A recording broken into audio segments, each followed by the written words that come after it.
Hello, hello. We're back. It's another Tuesday, and we're praying to the OBS gods that OBS doesn't crash near the beginning of the stream again, like it has done for the past 4 streams. I tried a couple little new things, but that's the OBS game, right? Hello, little terror. Welcome back. As you pointed out, I added some new rewards since last time, which I'm gonna talk about quickly here before we get started. But yeah, everybody, fingers crossed for no OBS problems this time around. So, as most of you probably know, this is my 3rd week streaming, so still pretty young, but I guess I was under the impression from all of their official documentation and whatnot that it took you 1 calendar month with Twitch, not necessarily a whole month's worth of streams, but a calendar month needed to pass for you to accrue, certain metrics and meet certain thresholds to be able to get, associate, something like that. Not partner, not the big one, but, the one where you can actually get bits and things like that. And they gave it to me in 2 weeks. So I don't know if their documentation was just outdated or if I'm just really special, because it's not like the stream did crazy numbers or anything. Yeah, thank you, associate, affiliate, thank you. I don't know. One of those other words that starts with A, one of the few other words that start with A. But yeah, so they gave me that, shockingly, within 2 weeks. And so now I can accept bits.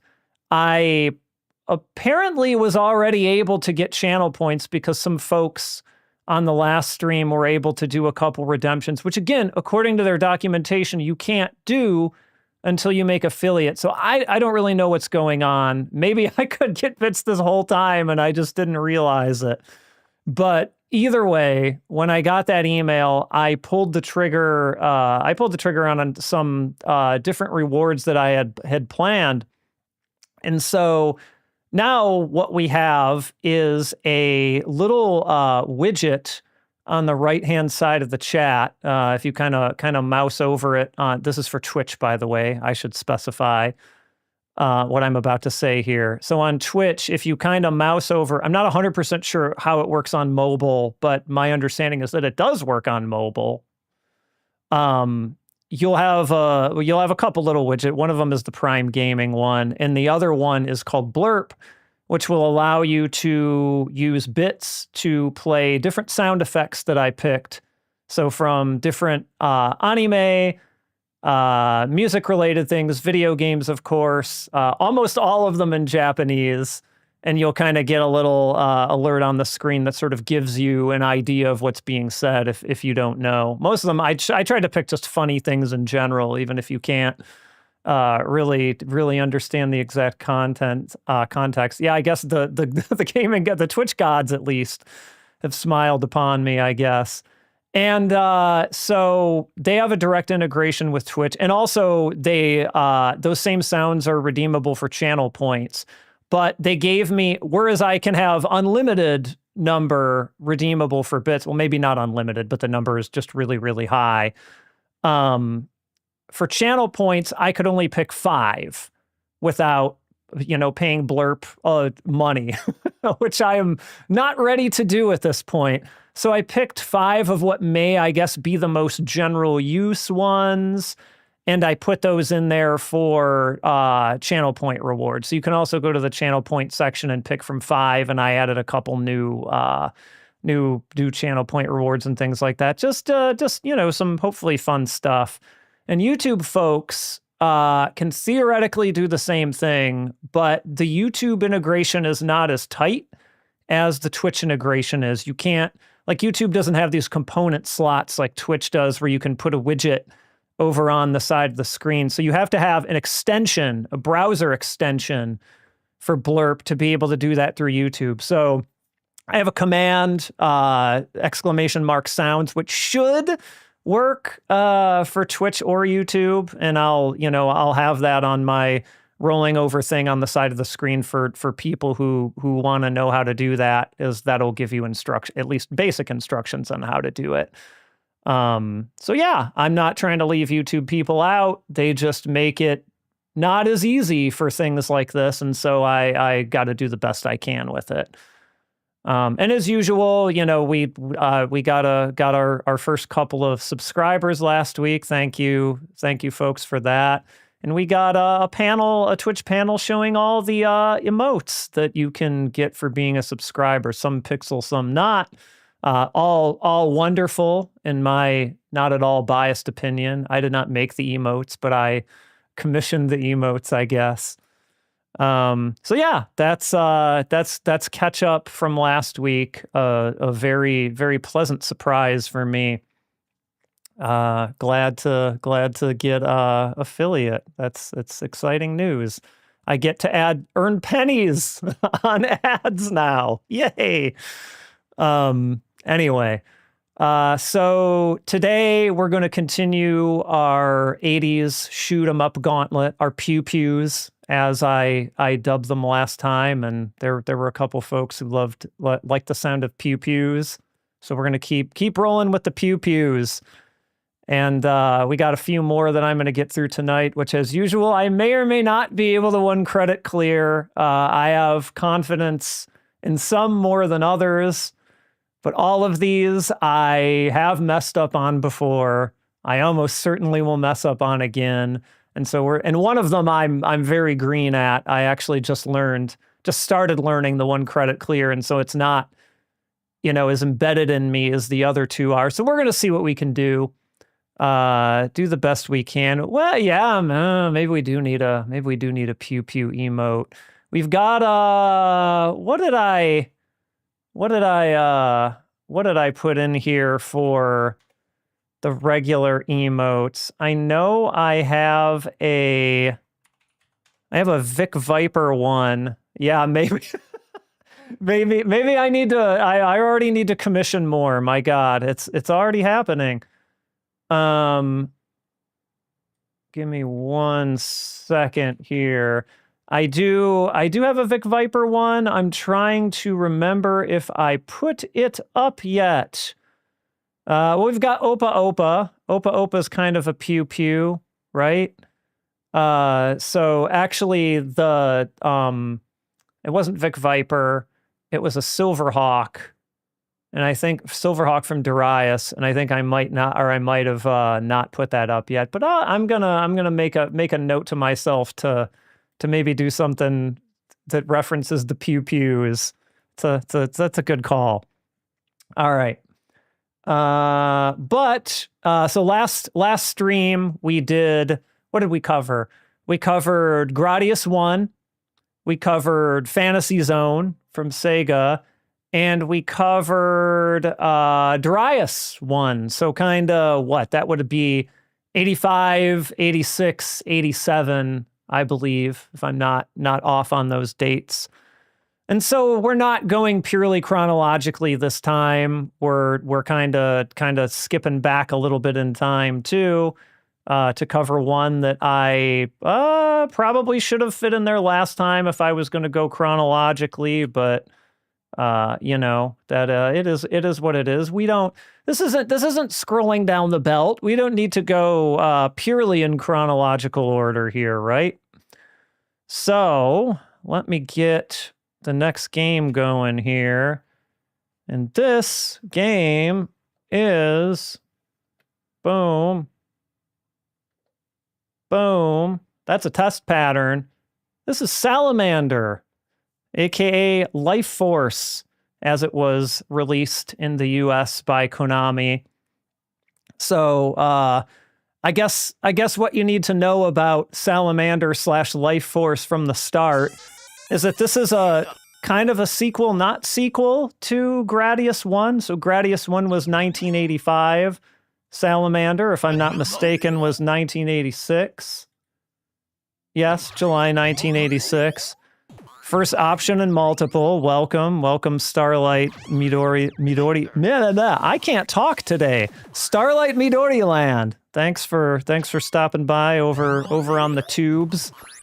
So this is, so you'll all remember, or you're probably familiar with, the Gradius power-up system, the good old bar at the bottom of the screen where you picked up power-ups and you had a designated button to hit which one you wanted when you landed on it. And so you had to do sort of multitask kind of management to do your power-ups in Gradius, right? Well, there are versions of this game that bring that back, but we're playing the original Salamander, the original Japan release of Salamander, which did not have that. So you pick up a more normal, you know, sort of non-Gradius pattern here, where you pick up specific-looking power-ups and you get that thing. So if you pick up the power-up that is the ripple laser, you get the ripple laser, etc., etc. So they kind of walked it back for this. But later versions, I believe when they brought it to the West as Life Force, I can't remember if they did it right away or not. My history is a little fuzzy. But they reinstated the Gradius-style power-up system. To me, though, this game is best played without it. I'm fine with the Gradius power-up system, obviously, but I kind of feel like this is a different enough game from Gradius, and so I appreciate their original intent and them wanting to get rid of that in favor of a more, you know, quote-unquote intuitive power-up system. Also, the Life Force introduced more sort of a, how do you want to put it, like a biological, sort of like a, you know, a little bit more of an HR Giger, and, you know, we'll see something that's very HR Giger-ish later in the stream here. A little bit more of a feel for that, a little bit more of a biological thing than the original Salamander did, though we do see a little bit of it here. And then, of course, some people know the Famicom NES version of Life Force Salamander better, which is kind of the same game but kind of different. It adds a lot of new content, a lot of different content. So this is the arcade version. We'll definitely play Famicom Salamander at some point on stream, but not tonight. So if your memories are of that, you will see some familiar things and some different things. It had some original bosses, it got rid of some bosses, that kind of thing. So yeah, this is, I believe, the is one player the Lord British and two player is the Vic Viper, or is it the opposite? I can't quite remember. But so yeah, two-player game. Gradius, not a two-player simultaneous game, though I don't have a second player here tonight with me to show that off. But you've got the Vic Viper and you've got the Lord British. Also, sometimes localizes the Road British for, I guess, localizers who didn't know who Lord British was, or, you know, didn't understand the reference. So I think player one is Lord British, but don't quote me on that. And let's credit up here and see how well I can remember my Life Force. Okay, the auto commands are working. That is heartening. I fixed a lot of my commands since last time. We've got OMP-kun, who's the channel bot, who will periodically remind you about things and also respond to your commands. All right, so let's go for Life Force. And yeah, as we said in chat, we've got multiple. We've got all kinds of the Gradius style force field here. We go immediately into ripple laser until we can land on the regular laser beam a little bit later, which we're pretty much never going to get rid of. And multiples past a certain point obviously do nothing, but we're gonna pick them up because they're right here, you know? Did you play the NES version with your friend after school, or did you play the arcade version? As a point of curiosity. I'm assuming, I assume that most, I don't know. I feel like you could be talking about either one. Salamander version has animated backgrounds, the US Life Force lacks. Ah, okay. So more more regional and versional differences as there tend to be with these things. We'll get a speed up there.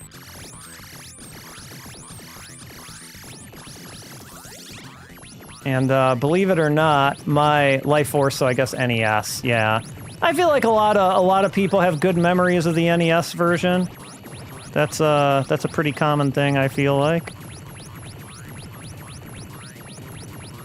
I also have probably in aggregate played more of the NES version than I have of the arcade version, but you know, in recent years, I became a little bit more familiar with the arcade version as I was trying to learn clears and things like that.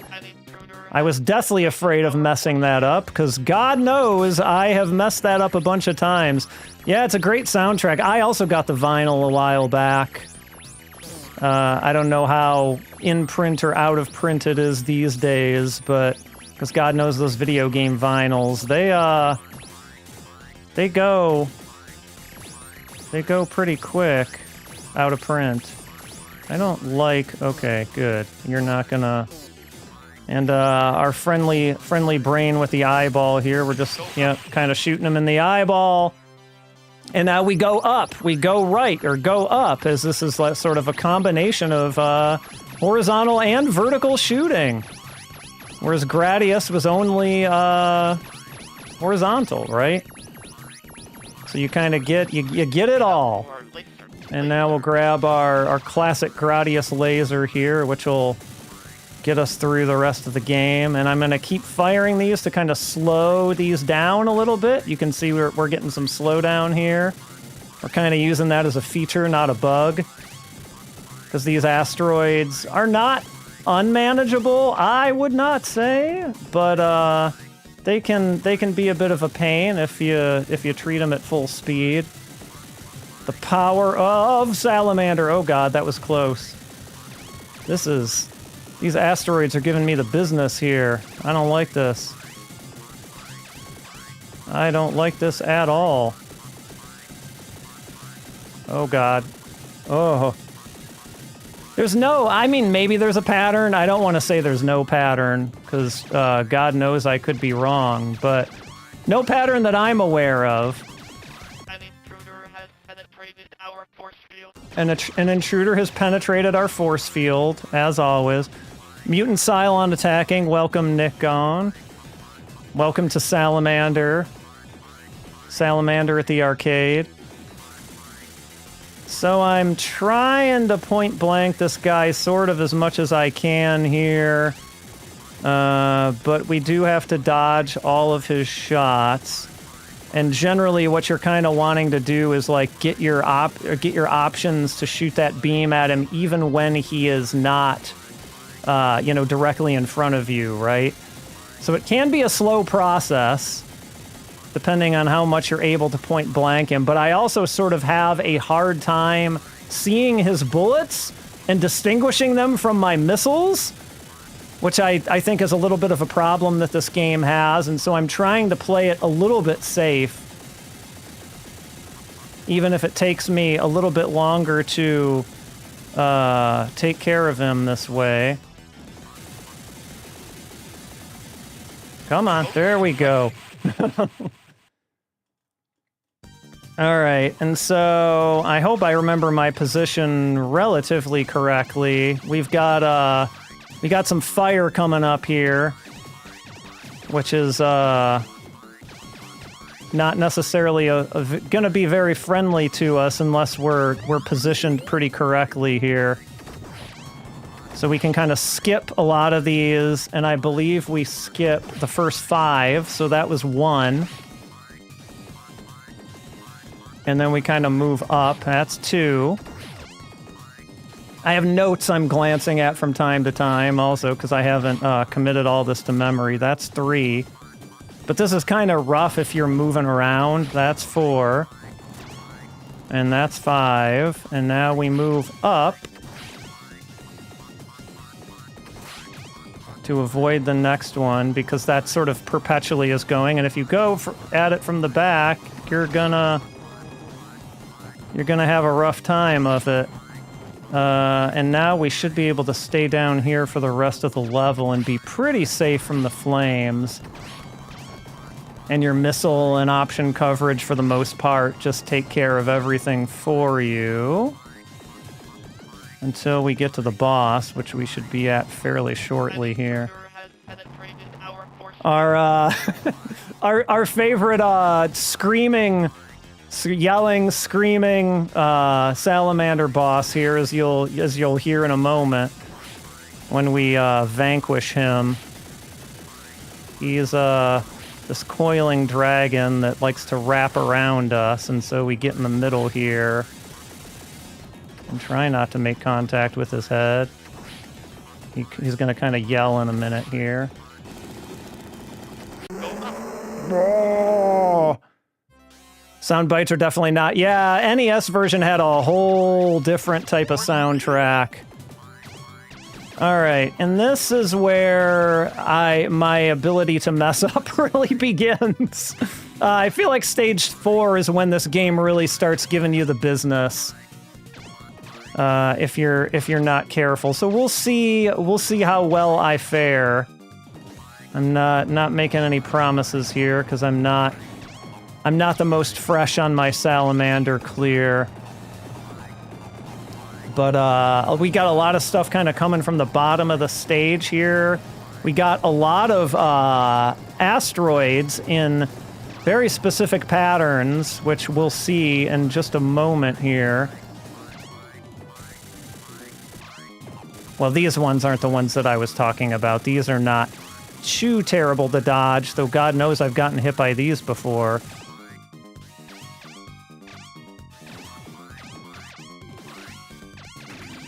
Let's see. I'm coming up on them. So I'm trying to... Also, yeah, these guys. Okay, so...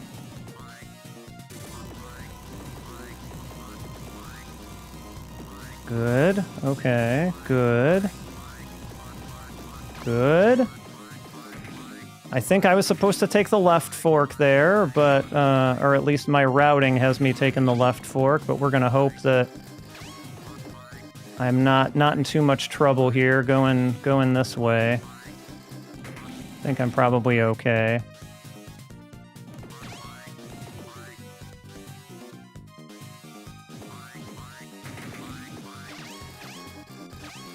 And these guys have definitely gotten... Yep, there it is. I think I needed to move up before that, unfortunately. This is not good. Because we've got all these jerks. Yep, okay. But... Okay. I'm gonna... Alright, let's catch up with chat here real quick. Not a fan of the little guys that hug the walls here. I'm actually gonna save state this so I can show you guys the trick.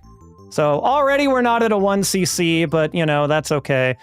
And when Salamander got retooled as life force in the West, the game is now set, yep, inside of an alien's body. Yeah, it's very, we were kind of saying like it's very much more like HR Gigery, right? Let me find my state here for this. Okay, let me actually see if I can back up to slightly before this. Not there. We'll take it back from the asteroids here to see if I can nail this correctly. Yeah, okay.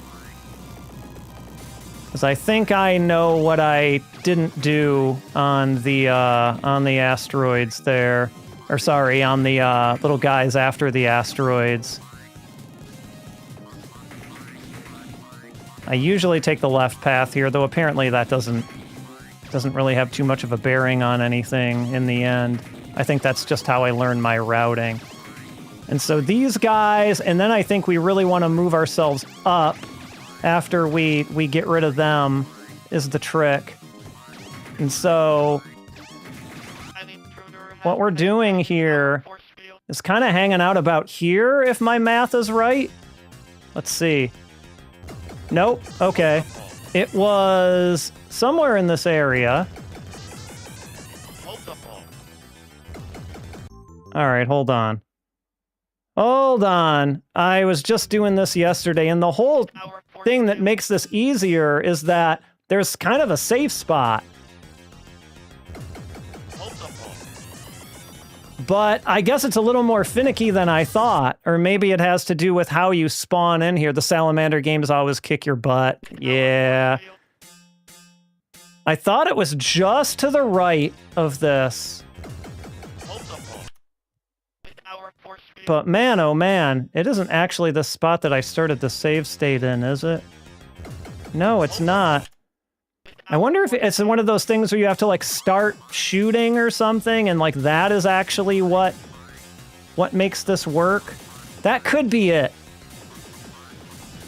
You having the gun firing might like offset their cycles enough. I'm just kind of having these realizations in real time, to be honest. I guess I was always going in here firing, and so I didn't really clock that that's what made the spot safe.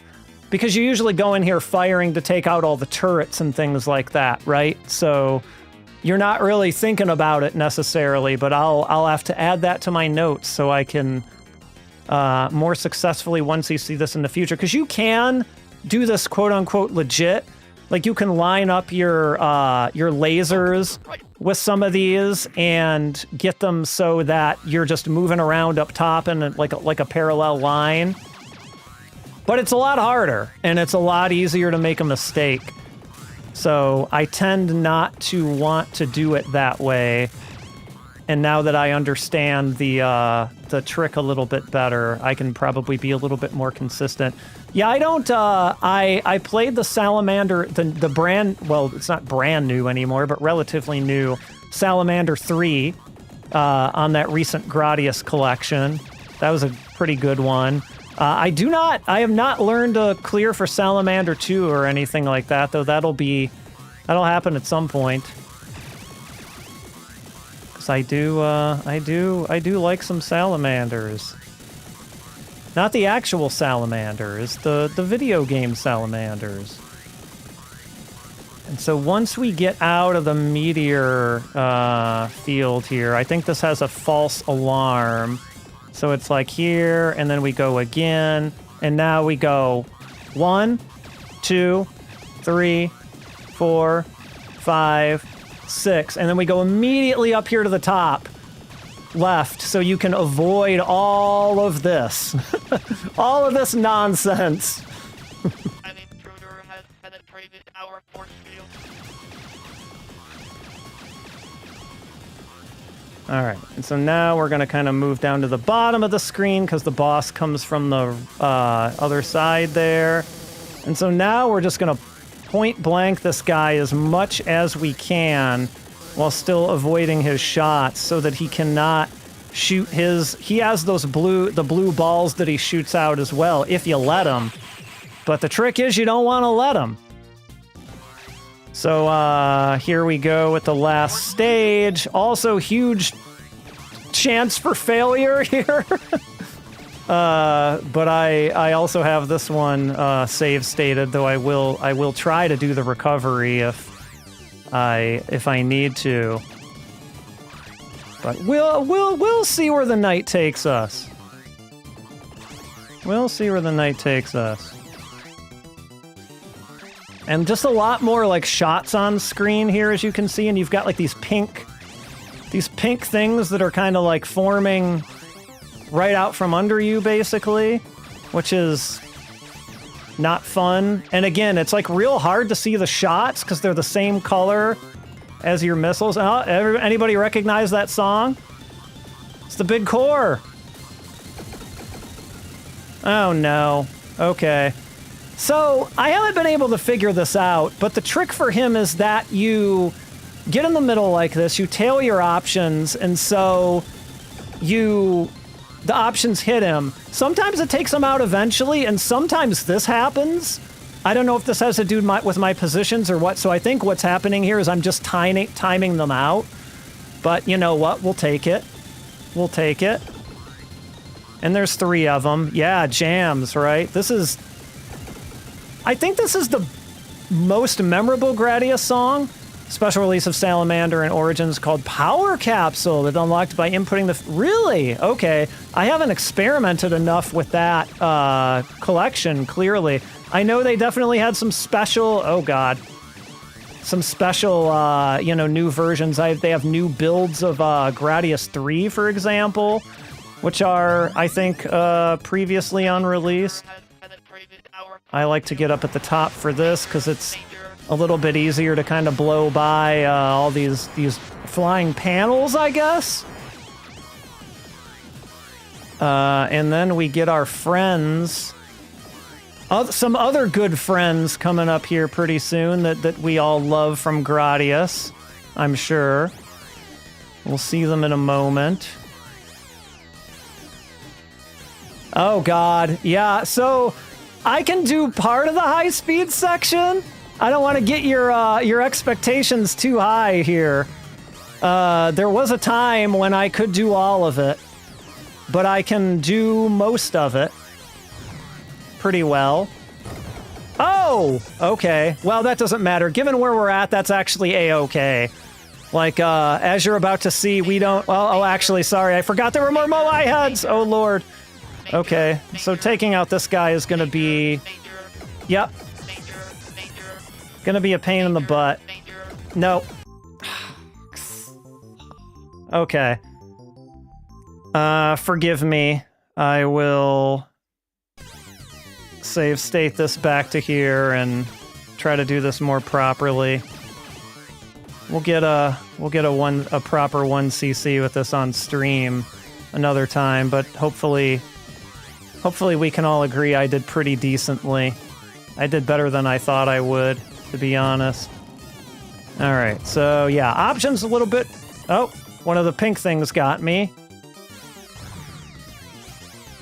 So, again, it's the Moai heads that really are the...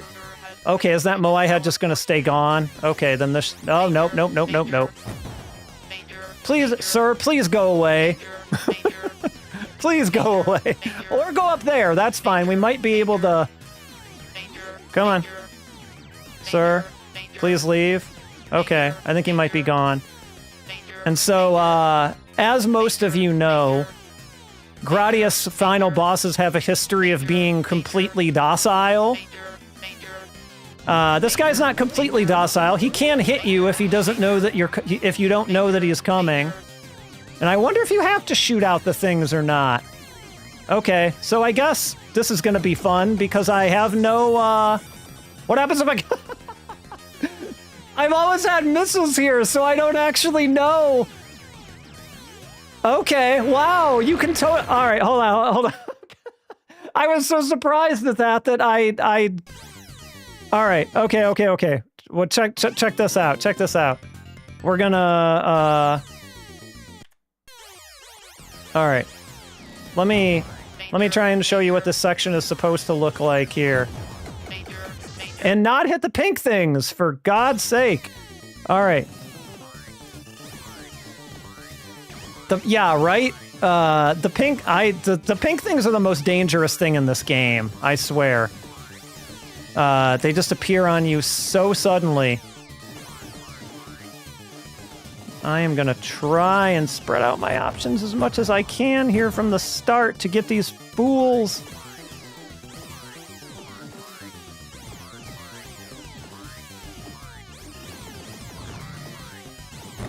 Come on, there we go. That's what we want to see. Now go up. Now go up. An intruder has penetrated our force field. Yep. Bye-bye to you. Danger. And you might just end up going away if you don't go into the thing. Maybe. Possibly. No, you're gonna make me take you out, aren't you? Okay, please no pink things. Please no pink things. Okay. The Power Capsule version of Salamander and Gradius Origins is Japanese Life Force. Okay, so the same enemy placement, but with Salamander. Oh, interesting. So they really did make like a hybrid of it. I'm gonna have to check that out because that almost kind of sounds like the best of both worlds. All right. So you do apparently need the little missiles to take out his supports. And then he... Bah! And so you kind of want to be up here just around where the eye of the high score is. Kind of not necessarily exactly near the top, but not too far down. And you got to go 1, 2, 3, 4. 1, 2, 3, 4 to the left, back. 1, 2. No. And see, I always mess up that last one, but then you can fake your way through it with the invincibility and go through. So only 1 death through the speed part. Not terrible. I didn't use both of my lives to just brute force my way through it. I'm trying to get the hang of the sweep back to the right, because you have to do a sweep back to the right, and then you can stay up at the top in the middle and be safe. But I can't. I used to be able to do the right sweep, but I keep messing up on it these days for whatever reason. But yeah, I like how compact Life Force is. Like, it actually feels quicker to me than Gradius 1 does.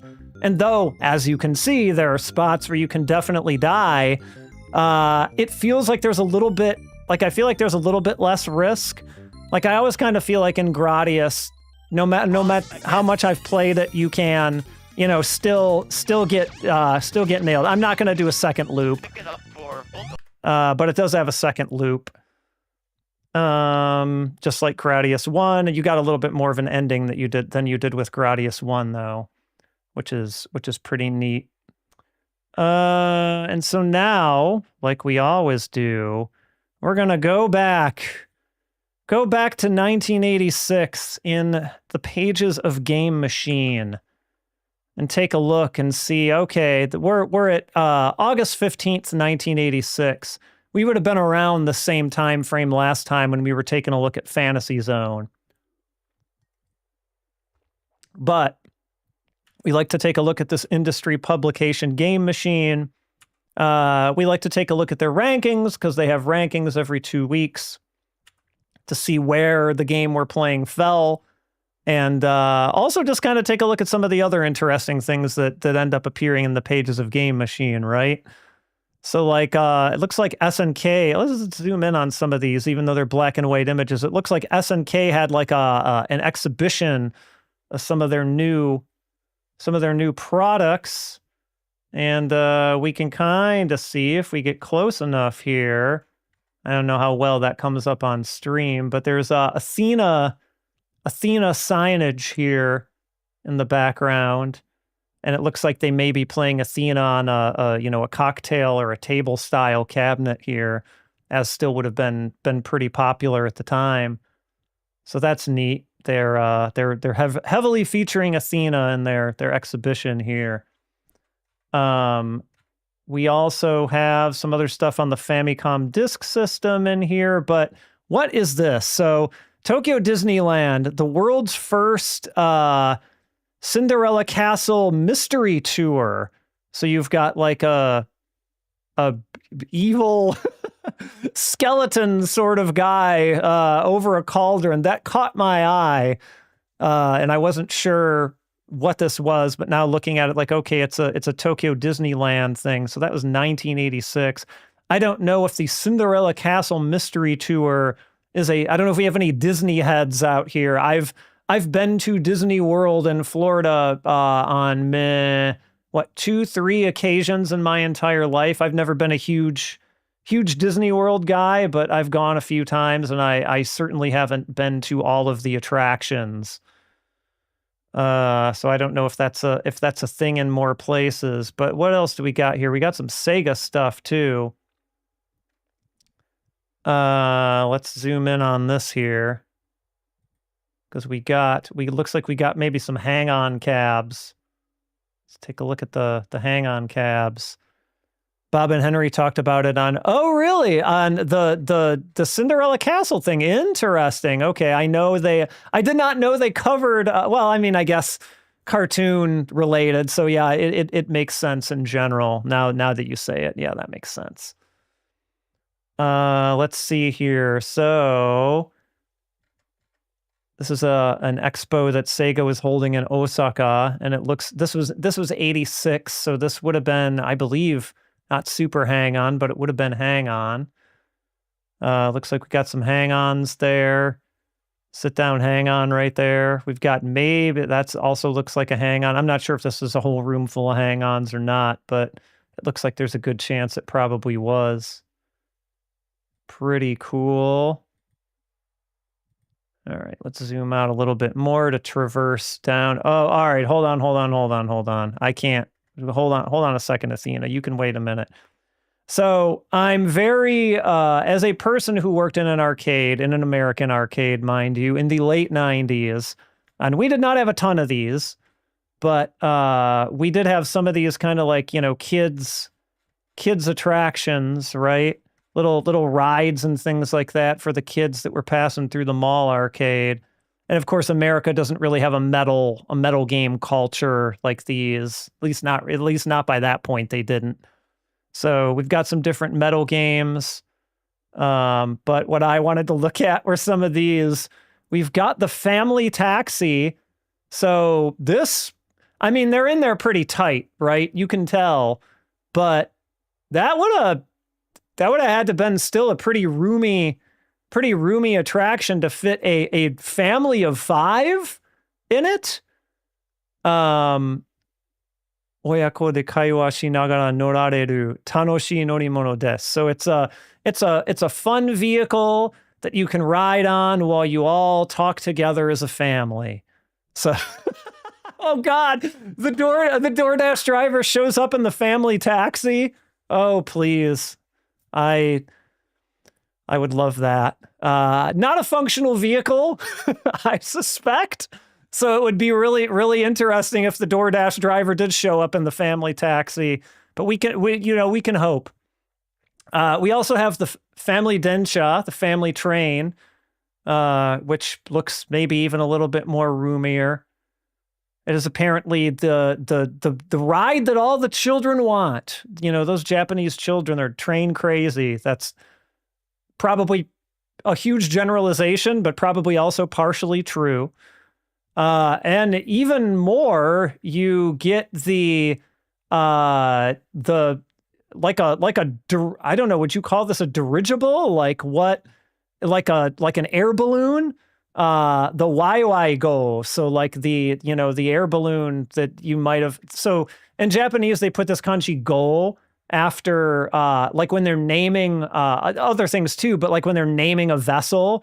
So like anyone familiar with One Piece at all, you have going Gumeri go. So like the going merry, thousand sunny go.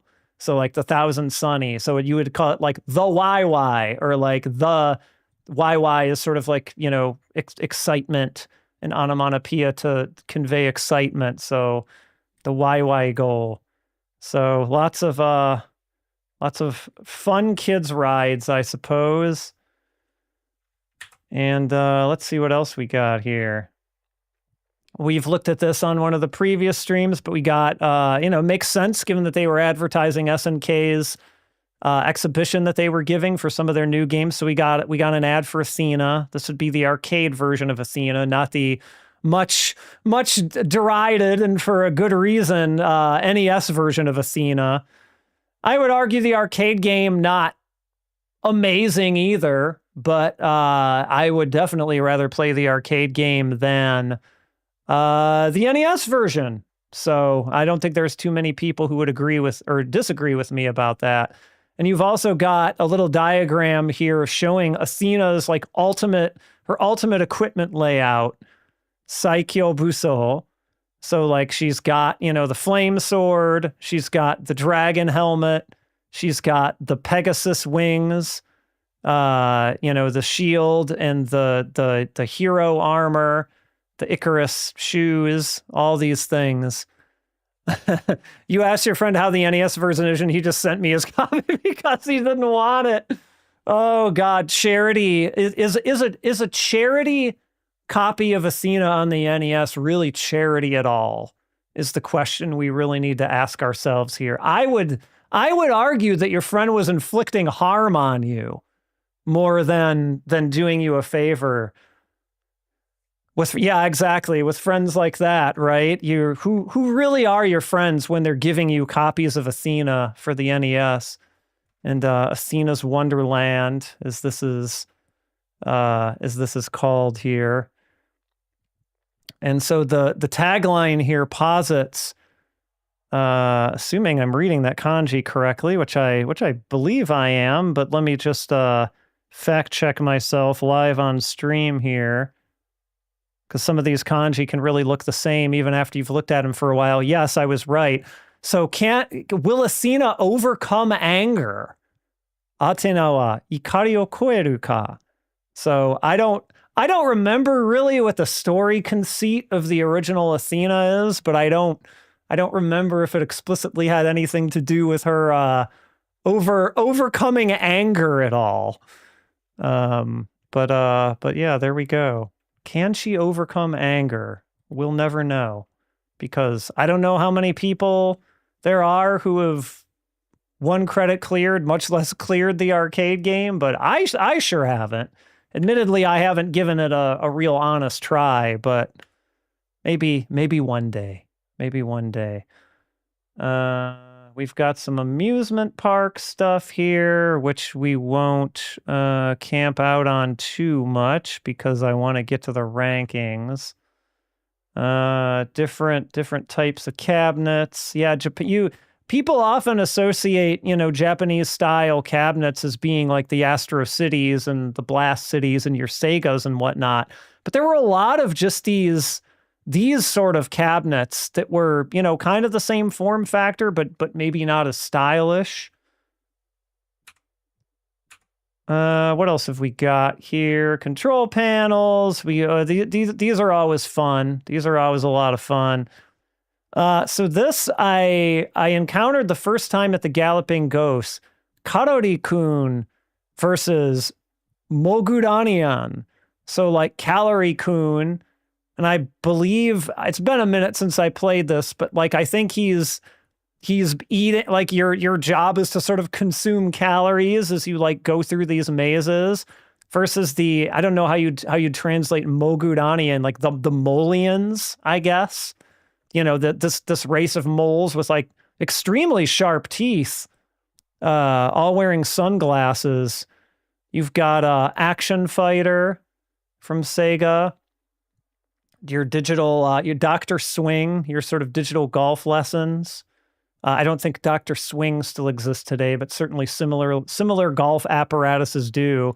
And we'll definitely see a theme. We've already seen it for those who have tuned into some of the past streams, but like right around this time, like 86, 87, 88, like billiard stuff is going nuts.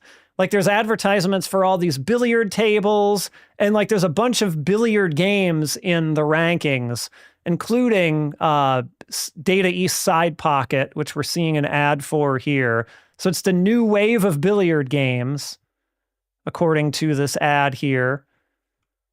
Action Fighter was Sega's Spy Hunter attempt. Yeah, I can see it. I'll have to check out Action Fighter one of these days. Sega has so many arcade titles, right? Like it has such an arcade history that like I have definitely not explored at all. But so it'll be a good excuse to do some of that on these streams. Maybe we'll even play billiards one day here on stream. Thrill as I play billiards. And again, for so many of you that have tuned in, a very, very prevalent theme here in the 80s is spicy mahjong games. Yes, even in the arcade, they aren't relegated just to home systems. But you've got the exciting game. What is this? Mahjong Kyo Jidai, which might translate into something like the mahjong madness era. Atsui tokimeki wasurenai de. So like don't forget about that hot, that passionate excitement. So we're really, yeah, right. We're really selling these mahjong games based on you get to see ladies in various states of undress. So this is not the last Game Machine ad you will see of this. And we get pinballs showing up in here occasionally as well. This is international amusement news. So like international amusement specifically for the Japanese market. So you get a lot of the pinball mentions here. I'm not a big pinball guy, but you got Bally Midway's black belt there. Apparently, they even supply PCBs to Korea.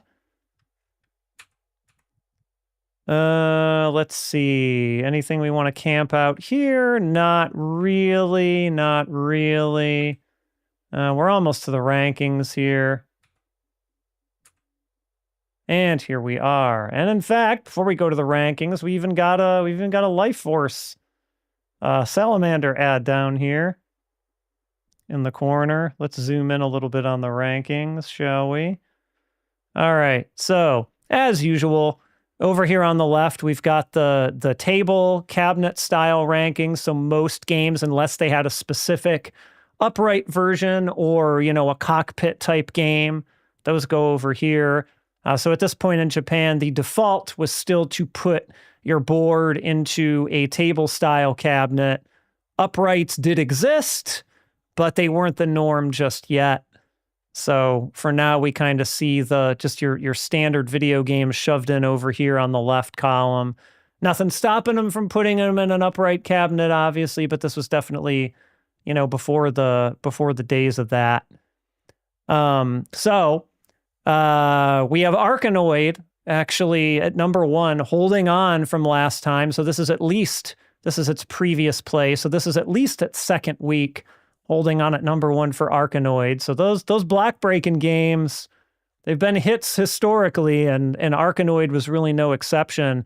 In fact, Salamander, which was here at number 2, was not powerful enough to dethrone it, as it turns out. Number 2, good, good showing. It's not that far below Arkanoid, 8.00 versus 8.62 in its rating, but still didn't quite do it. Number 3, you've got a game we covered on our very first stream, Neketsu Koha Kunio-kun, aka Renegade, but this was before it had a Western release, so they didn't know what the Western title of it would be yet. They would later, in the pages of Game Machine, change it to Renegade, but now what they like to do is put temp titles, like if this game is released in the West, it might be called this. I don't know what basis if they're just making shit up or what, but Kunio Boy is what it's called here. And I wish they would have called it Kunio Boy instead of Renegade. And I also wish they wouldn't have turned it into Renegade, but that's just my love for Tsupari and Skibon and that whole Japanese aesthetic. So I think Kunio Boy would have been a real treat. But we were talking about Mahjong, and boy, oh boy, is it going to show up in the rankings here, because Video Systems Ojanko Club, the kanji here, by the way, meaning this one is the jang in Mahjong, and this one is ko, which is, child, but also could be, sort of a way of saying girl, not like child girl necessarily, but, a more grown up girl. And so that's again, you can kind of see the traces of the titillation and the sauciness in these Mahjong games. A Taito mainstay, Halley's Comet, which is interesting because I'm not sure exactly how long Halley's Comet has been on the charts at this point, but Salamander, definitely a more, I would say, advanced shooter than something like a Halley's Comet is. Halley's Comet is one of those kind of looping, almost Galaga style shooters, I guess I'd say, where you're vertically scrolling through a level, but the levels are not really that distinct. And you're just kind of getting these waves of enemies over and over, and the idea is just to sort of see how long you can last to get a high score. Major League by Sega, also not I like a baseball game from time to time, but I can't say I've played too many in an arcade. And again, speaking of billiards, we got Data East Side Pocket that actually jumped up one slot from number 8 to number 7. So those billiards, people want them. People want two things in 1986. They want billiards and they want Mahjong. And apparently they also want Ikari Warriors, because SNK's Ikari, aka Ikari Warriors, is on here. And it also bumped up from number 12. So it's still climbing. We looked at an issue, it was either last stream or the one before, where people were, getting a little more excited about Ikari Warriors and it being so, doing so well. It was at number 1 for a bit there. You got Tecmo's World Cup. You got Empire City in 1931 by Taito, not a one I'm familiar with. If anybody else wants to drop some knowledge on Taito's Empire City 1931, feel free to do so. Also from Taito, we've got Big Event Golf. We definitely see some golf stuff working its way in here.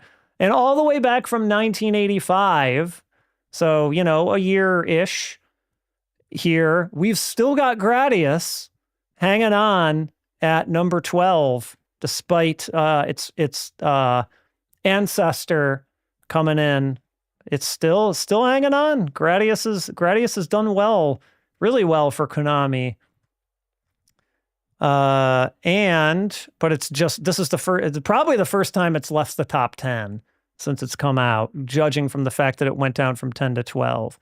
We've got Rygar, aka Arugos no Senshi from Tecmo. We've got Crystal Gyaru, Crystal Girl from Nichibutsu. Seibu Kaihatsu game. Okay. So maybe Taito was just a publisher. So I guess this is probably just listing the publisher. Not really that surprising. You don't really think of arcade games necessarily as having separate developers and publishers, but that definitely could happen and did happen. Alba, you've got Real Mahjong.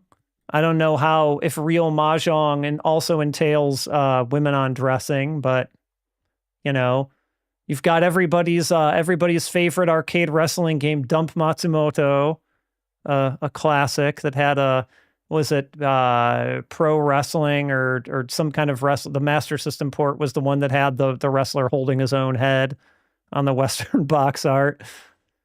Pinboru Action, mistakenly romanized as Pinball, B-O-L-L, which is pretty true to the Romaji, but not quite. But also this may have been because, and I will get a chance to ask a real Japanese person in a couple of weeks here if they know.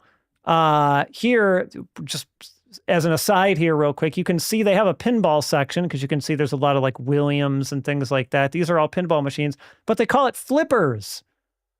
So I haven't had really many conversations with Japanese people about pinball, but I kind of want to know, is this an outdated term? Like, did people used to call it flippa and then at some point switch to pinbaru, or what like the history was there? But you've also got The Return of Ishtar, the sequel to Tower of Juraga from Namco. Shockingly, debuting at number 16. I somehow glossed over Return of Ishtar when I went to dump Matsumoto. Sorry about that. But given that the legacy of Tower of Juraga, which was, years before this, mind you, but interesting that it's debuted at number 16. It is up against some heavy hitters, mind you. So maybe that's explanation for it. You've also got another from the Gyaru series, apparently, that Nichibutsu has going for itself, Pastel Gyal. Oops. And you've got Quartet 2 from Sega, which don't know how that did ultimately in comparison to Quartet 1. You've got Robores, so probably like Robo Wrestling 2001 from Sega. I've not played this. That's obviously probably a wrestling game featuring robots, though, if I were to guess.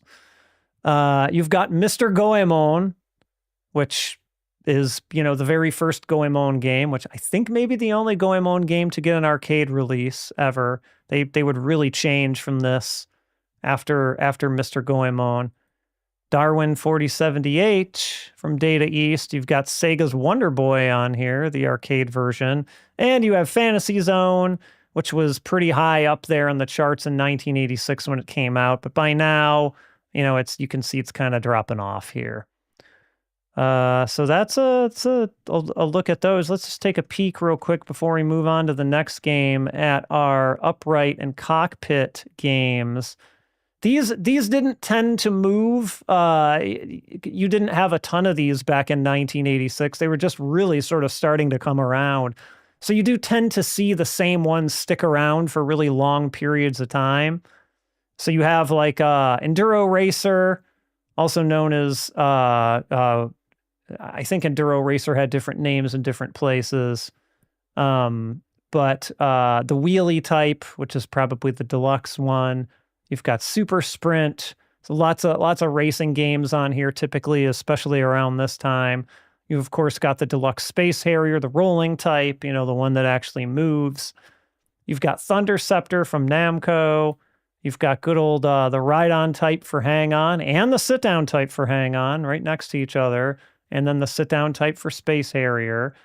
I think I believe it or not, I do have a couple of different places around me. Konbawa, Ducks, welcome. We just finished playing Salamander, aka Life Force, the sort of kind of follow-up to Gradius from 1986. We're just kind of looking at the Game Machine rankings here and noting that it debuted at number 2, but we're just kind of going through some of the other stuff here. Ultra Quiz, Buggy Boy, and you got your pole positions and your shooting master. I can't do a good enough impression of him shouting. Sorry, it would be a pale imitation of him if I tried to do it. And I was also just telling folks at the beginning of the stream here, since a few more people rolled in, I guess it's worth. Well, let's get through the Game Machine here, and then I'll mention it again real quick. And so what are on our last pages here? You've got a big ad for Arkanoid. You've got, we'll get to these articles in a minute because I see something I kind of want to look at. You've got Hore Mogu. So like, dig mole. Let's zoom in on this real quick. And plus we've got Hollywood Heat, which is, what's Mogu frying? Is he cooking with a shovel? That doesn't seem sanitary. Let's zoom in on the Mogu here real quick. See exactly what he's up to. Yeah, he's shoveling what appear to be blocks. It's a frying pan. Yeah, he's just he's hore. So horu is a verb which means to dig. So hore is like dig. So he's digging. I guess he's just digging up blocks. I don't know. That seems like the kind of job, like the kind of busy work job you pay someone minimum wage to do. Like, yeah, go over there and dig the blocks for a while. Those blocks need digging. And you're the only one who can do it. So I think Mogu here is just an underappreciated and underpaid laborer who's breaking a sweat digging up those blocks. But apparently him and his coworker gonna leave a bad Yelp review cooking with a shovel. This Mogu restaurant is terrible. It tastes like they're serving me blocks with a shovel, and it's hard to tell exactly what they're doing. Let's see if the description here tells us.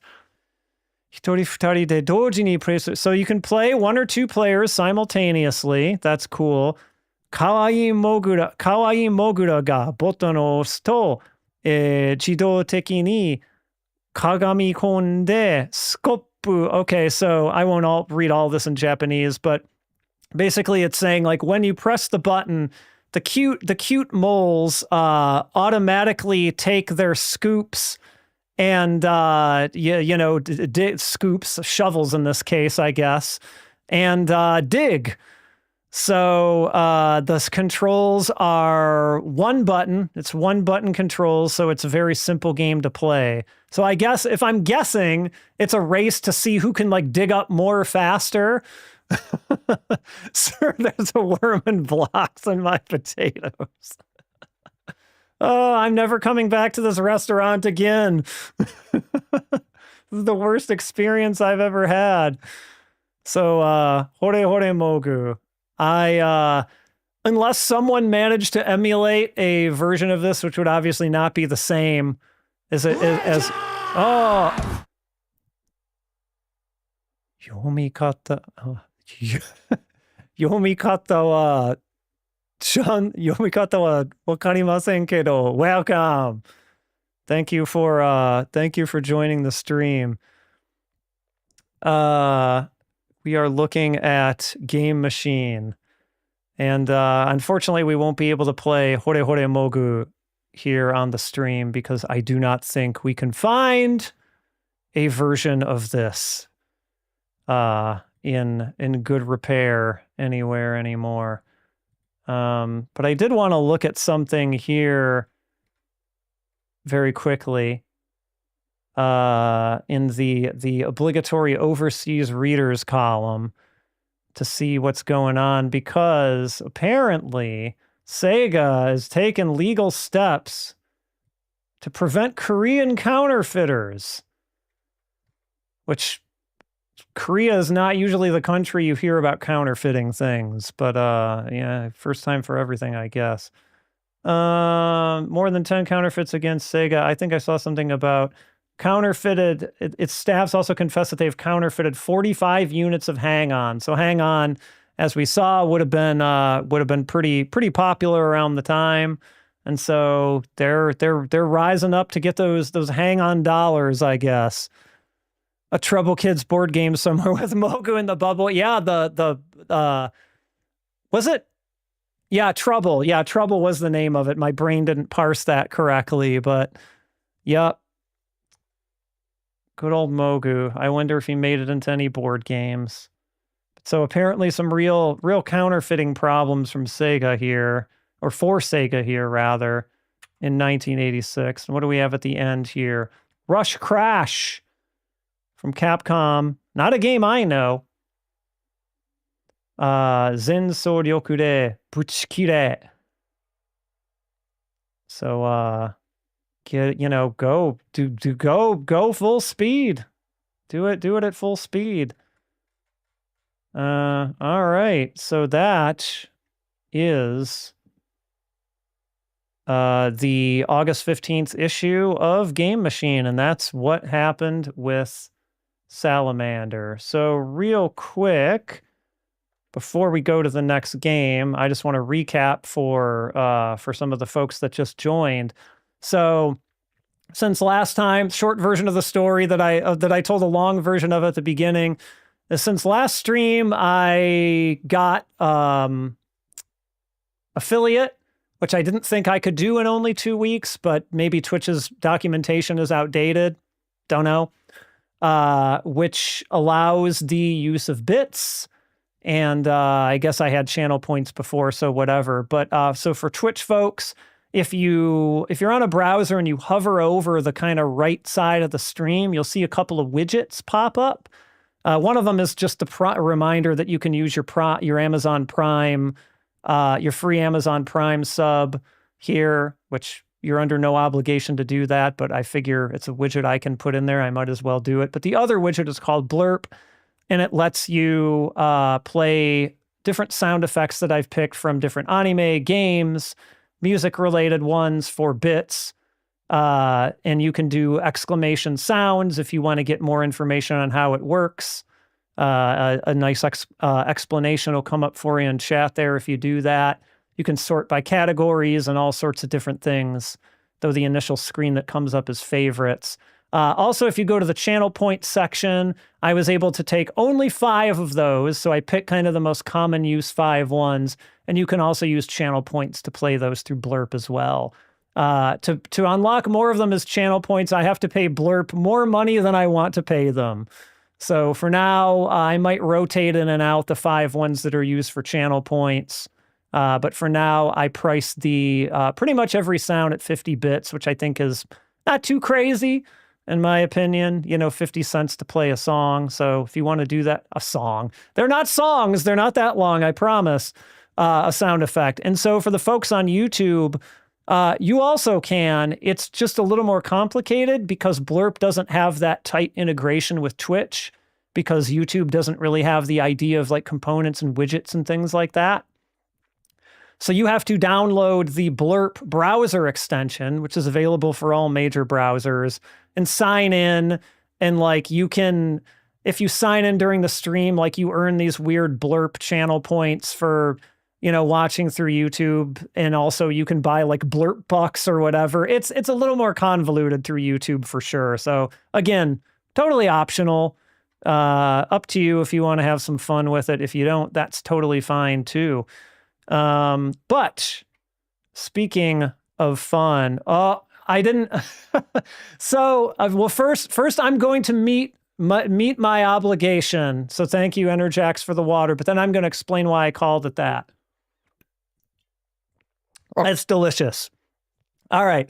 So real quick, I tried to find the sound effect to have an alert come up when someone did this, but I could not find it. So real quick, I promise this won't take long. Those of you who are familiar with the legendary Japanese heavy metal band X Japan, of which I know at least one of you in the chat is, probably more than one of you. So back when they did their last live, what we thought at the time was their last live back in, what was that, 1988 or something like that? Not 88, 1998 or something like that, or 1999. I can't remember exactly which offhand. Their final live at the Tokyo Dome, they were breaking up. They were all going to go their separate ways and do their own solo stuff. It was very emotional.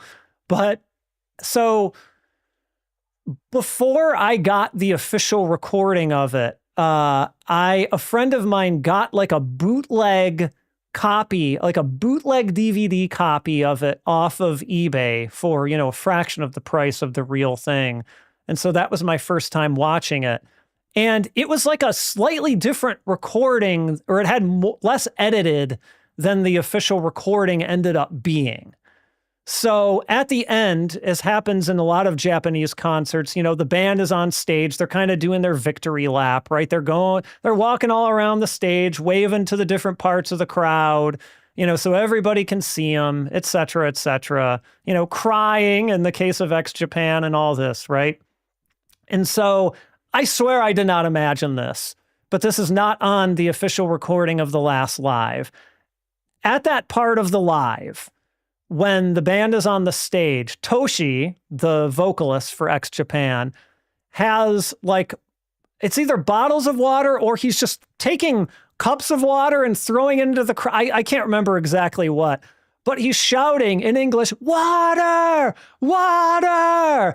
And I thought that was so funny at the time. And so I named it, I tried to find that sound effect and have it play when somebody did it to hear him shouting "water," but I could not find it anywhere. And I tried. And I do not have that bootleg DVD of the last live anymore. In fact, I think that's long gone. I don't actually think I ever have it. I think my friend did, and I don't really talk to that friend so much anymore. Nothing bad happened, just kind of lost touch. But so I don't know if there's a way I can get it, unfortunately. But I'm going to try from time to time, and maybe I'll think of something equally appropriate to put in there. But that's the intent behind it anyway. All right. Let me change the game stream info here real fast before we go on to our next one. Just so when that rotates around, you'll have it. Boom. Boom. Okay. All right. So, as you can see from the title change, we're going forward 1 year to 1987. And in 1987, we are certainly not still playing Salamander, but we are playing a game called R-Type, a game called Strange Patterns on Screen. And R-Type is another, it's a classic, right? But this is I think this was the second game that I learned a 1cc for after Gradius. And I'll switch over to stream audio to see if this is too loud, because we've got a lot of pew-pews going on here, so I might need to turn that down a bit. All right. Okay. Anyway, I learned this game. I don't want to oversell it because, God, this is a hard game, and there's a lot of places you can mess up. There's one part that's even almost pure up to RNG how difficult or not difficult it is. But it was an early 1cc game because I felt like I wanted to learn the classics, right? I wanted to learn Gradius, I wanted to learn R-Type, and so this was number 2. This is a very memorization-heavy game. Like how you are not successful at R-Type by reflexes or anything like that. You are successful based on memorization. And it's not a crazy memorization compared to, say, R-Type 2, which, God, I need to de-rust on that, but that game is an absolute nightmare. And I did try to learn it at one point and need to de-rust, but at one point I'll try that on stream too. But this is not as bad. But as you can see, it's much more of an HR Geiger. I think Geiger. I don't know actually 100% what the correct pronunciation of his name is. But it's a much more Geiger feel to it, right? Even than Salamander was, I would say. Remember R-Type and its sequels? You were confused why R-Type Final has sequels. Right? It's like Final Fantasy or Final Fight, right? How can there be a Final Fantasy 2? How can there be a Final Fight 2? It was the Final Fight. It was the Final Fantasy. It's that same subscribing to that same weird misnomer, right? Where it's like, no, it's not final. You were wrong. You were wrong this entire time. But yeah, R-Type has many sequels. 2 was an arcade sequel. It had Super R-Type, which was kind of a sort of a version of 2. On the Super Nintendo, it had R-Type 3, which was a Super Nintendo exclusive. Delta on the PS1, yeah, R-Type Final on the PS2. R-Type Final has gotten sequels, so like R-Type is almost as storied of a franchise as Gradius is at this point. Yeah, everything in this game is pretty hungry. They're all sort of these weird alien creatures. The Bido are the race of aliens that you're fighting in this. And so this game's a little bit different because it has a charge mechanic. And so let's credit up here and see how well we do. I don't need notes for this one. I have a lot of this burned into my brain. It's just a question of how well can I execute on it. And you don't really want to make your button a rapid fire. So you have this charge, right? So you can just spam like this, right? You can mash or you can have rapid fire, but your meter down at the bottom there is building up its power when you charge it a little bit more, which is certainly useful for some of these. You rarely make it past stage 4 or 5. Oh yeah, I'll definitely drop some tips on you. I haven't done a 1cc video of this yet. I let this situation out of hand get down below get way out of hand versus what I normally do. That's the curse of streaming a game and commentating when you're not used to doing it. You make mistakes you've never made before, as it turns out. And you're like, wow, I didn't even think that could happen, but apparently it can happen. And so you pick up these power-ups, sort of a Gradius-like system, I guess I would say, in that you're picking up the little power-up capsules. And so nothing too alien-y yet. We're mostly in robot land. Mostly taking out like gun turrets and ships and things like that. But we got different weapon types too. So you can see this beam sort of shoots at these angles, right? Then our red beam is the powerhouse. This just sort of... This is what you're cleaning house with. Like for the most part, you're wanting to have this almost the entire game, I would say. There are a few points at which we will get rid of it, but not too many. And so the first stage of R-Type, not really too bad. you can kind of look at this and be like, ah, what's the big deal, right?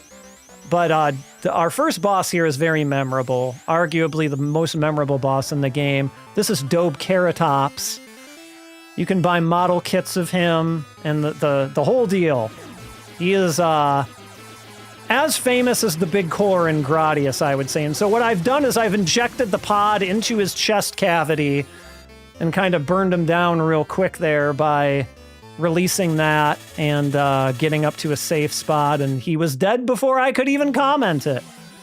Stage 2, I feel like, is where things get a little bit more real, because now we get into the more bio-alien kind of stuff. And we've got these very rude aliens who are like hiding in the tops and are a little bit hard to identify, to be honest. You can barely see them poking out, but they're not super hard to deal with if you just kind of react to them. You definitely can react to them, but it does help to have some kind of a beat on where they are in the end. Otherwise, they can kind of overwhelm you, and these jerks like to make life difficult too and spawn these weird kind of almost like octopus creatures or something. So we're kind of mashing our way through them. See, if you get a couple of them on screen at once, if you're good at movement, you can get through them. And we're about to meet our boss here in a second. There's this wormy fellow here. I don't know his name. I did not want to get that, but that's okay. I was hoping to keep the red weapon. But we can still make it through with him if I do this right. So you can see I'm not really doing any damage to him, right? Because he's not really the part of this you want to damage. This giant vascular, this giant heart that this alien has taken up residence in is actually what... am I low enough? I can never tell. I can never tell if I'm low enough. Let the nerves begin. I'm not low enough. Okay. All right. It's so hard to tell that. I would actually have been able to burn him down before he even came with a red weapon, but I'm going to try and do this properly. I'm going to try and play this credit out without resetting from a save state. We will if we need to, and we will need to if I keep doing that. R-Type is one of those games where it's like, it's very difficult to recover from. Hey, Red Spectra. What's up? We are doing badly in R-Type. We did Life Force / Salamander earlier in the stream. I did okay in that, and I'm trying to do a proper recovery in R-Type here before I do a restart. Actually, I'll probably just reset and not do a save state if I'm on this level, but I want to see if I can. R-Type do be like that. The mistake I made is I was trying to go for the risky strat, because honestly, the risky strat is the only one I ever learned here, where you sandwich yourself in this little cavity here, and I did not get low enough. So the idea is, I think this is low enough. I think I'm low enough now to where this guy won't hit me going over. See, he's just grazing me, but it's not enough. And this guy would be dead already if I had the red weapons still. So I'm just gonna kind of lame it out here, and also milk some points by having my upper beam. Yeah, there we go. It would have, if I would have kept that red weapon, it would have been over before he even circled back around. But now the question is how badly will this offset us for the rest of the run? Because I'm used to having certain power-ups at certain points, so we're gonna see. We're gonna see. We're gonna see how this goes. And so I like to actually switch to this weapon for here, and as you can see, we're kind of like destroying a big old battleship. Like, this whole level is this battleship, basically. A win is a win, right? Yeah, I'll take it. When it comes to R-Type, Beggars cannot always be choosers. And that was dumb. Okay. Boy, oh boy. All right. Again, I'm used to having a different weapon here and not having to pay quite as much attention to these things, but all right. We're gonna do this as though we were as though we had put in a quarter. Get that guy over on the other side, get this, and so really what I want to do is kind of, there we go, that's what we wanted to get the first time, and now kind of dancing around this guy's shot, staying in the area where he can't hit me with them too easily. And God, oh yes, give me the red weapon, please. Now the only thing we're really missing right now is the speed up and an option. They're not called options in this. This isn't Gradius, but to me, anything that hangs off the side of my ship is an option. And the fact that we don't have options here may bite us a little bit. So I may need to go safe strats here, or safer strats. And we really, okay. I'm gonna do that once more from the beginning. It won't take long. If I keep going like this, we'll do save states just to not hold up the show. But I can do better than that.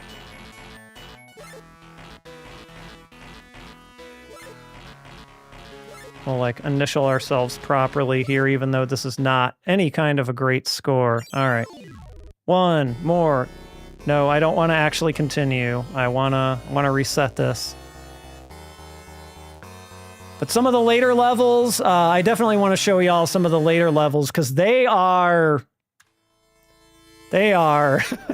something.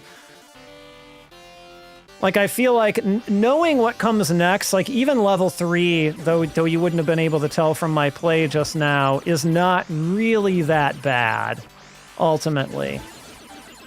I feel like it's actually 4 that really, like, starts kicking you in the nuts, punching you in the stomach, you know, whatever expression you prefer. Because 4 definitely took me the longest to get down because of some just sort of nutty patterns. I have real, like, Stockholm syndrome, I feel like, with R-Type, like, things that most people learning this game would go in being like, oh, this is terrible. I've just done it so many times where I'm like, it's not. It's not that bad.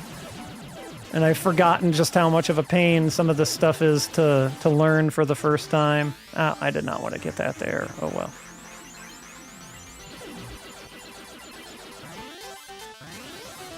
That's fine. All right. Back with our blue weapon, which I guess the yellow one is probably my least favorite one overall. The blue one's all right. It's got these nice angles for hitting, you know, ceiling guns and whatnot, but yeah, see, there's that option that I did not want to lose in the first place. GBR type. I've dabbled in GBR type. I gotta imagine it's a little bit easier, right? Right? But, you know, a lot of the time those Game Boy games were scaled down. So they did, you know, whether they intended to it or not, almost have to make them a little bit easier. I know you can't, if I remember correctly, you can't use the same trick for the second stage boss where you're getting in the middle. I just don't think that works because of the way they had to, you know, render that sprite. If I remember right. And we're gonna shoot that face in the middle, just like we did last time, and done we are. Yes, Dobkeratops. They made a figure, I can't remember if it was a Figma or not, but they made a figure of him that I haven't bought yet that I really want. That's really cool looking.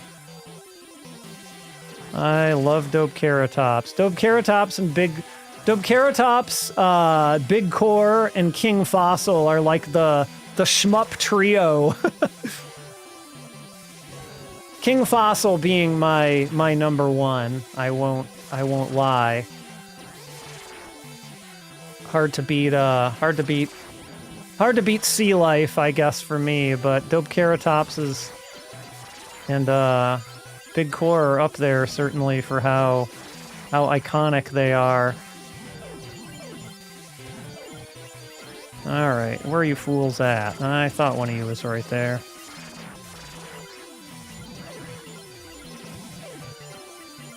Weird octopus things.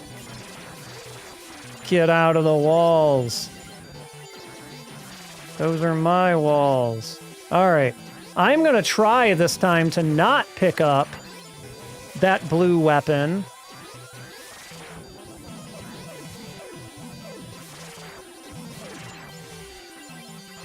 And I did it again! Alright. We're gonna try and make it work.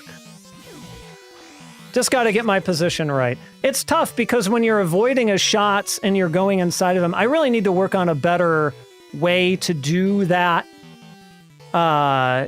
See if there's a screen position I can go on that doesn't involve going inside of his loop so that I don't even risk, you know, that I don't even risk. Is that low enough? Again, I can never tell. It's just such a different... Okay, good. Okay. Level 6 is straight up sadistic. Yeah, level 6! Level 6 is really something. Alright. Good.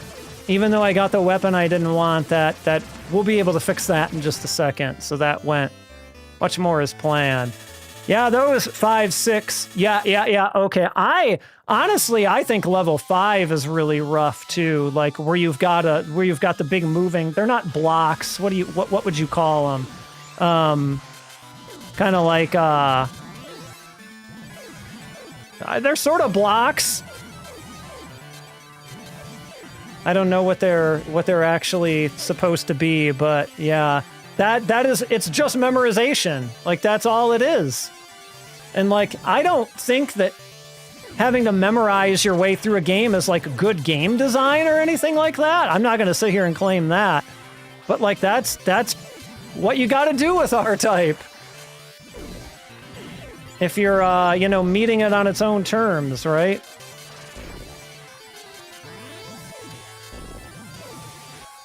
All right. The Master System port of R-Type. It does have an exclusive level. We'll showcase that on stream one day. Master System R-Type, pretty solid, I would say, for what it is.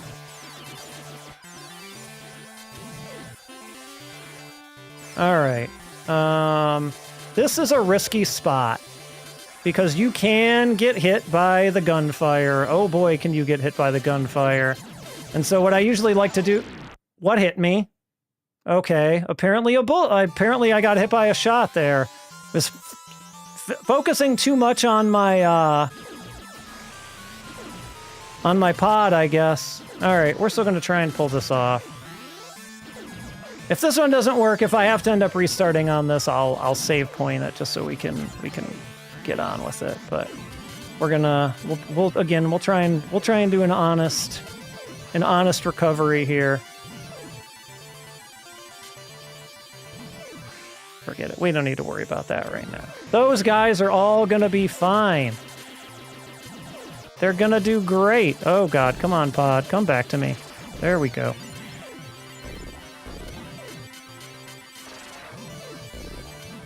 No. Okay, good. All right.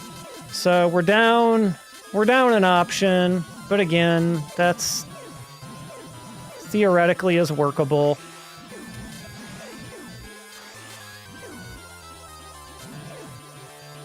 Just makes things a little bit more difficult here. In fact, I might try and lame this guy out with... Oh, that's not really working, though. Okay. Ah, really? Okay. I thought I was I thought I was actually safe from that at that angle, but... One more try. Alright. We'll do it a little more fair. We'll save state from the beginning of stage 3. So that way I can try to do this powered up and we can kind of go right into the boss so you all can see how the boss works. This was definitely where I made the most mistakes originally, so I guess my old R-type habits are coming back to haunt me.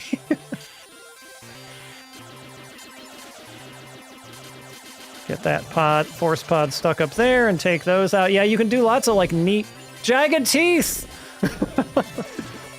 This is Tetris.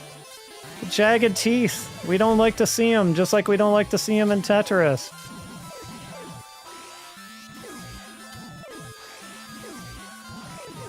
R-type has a lot of jagged teeth. They're just not blocks.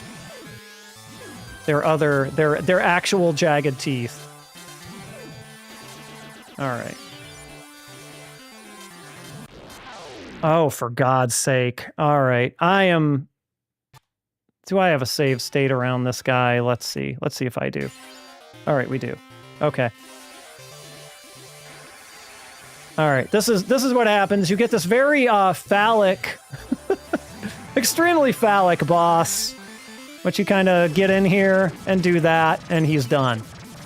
So you can see where it was a little frustrating that I was like right there, and I kept making dumb mistakes with those guns on the edge. So it's something for me to lab. Let's see how well I do from here. So this is where shit gets real. Because you've got these guys that will be coming down from the bottom and top of the levels, which just are kind of out of nowhere if you don't know where they're coming from. You can run into some real surprises. So generally speaking, I can react to these, he says now, but also I feel like I kind of have burned into my brain roughly where they are. So like I really kind of try and stay mid-screen for all of this because I feel like that's the best place to react from. And I put my pod behind me here because you get a lot of stuff coming from behind you at this point, right? And here's your second option. And so if I do this, you can, if you know where these guys are coming up from, you can charge them and you can get away without a front shield here. I mean, eventually you have to switch back to having them in front of you, like for example here. And then I kind of make sure I'm under this guy and I camp out right around here in back so I can get these guys coming. And if you're here, these guys who come in from behind you, you'll take them out before they have a chance to get in. And then I move in. I put my pod in back of me. Actually, I think I keep my pod in back of me. Because this fellow, you can kind of do this. You can kind of move under him and do that, and then boom, boom, boom, boom, boom, and he's done. So that trick, pod on back trick, like that level is really what forces you to do pods front back. Thank you. This level, definitely potential for mistakes here. Really the charge shot is good for taking these guys out.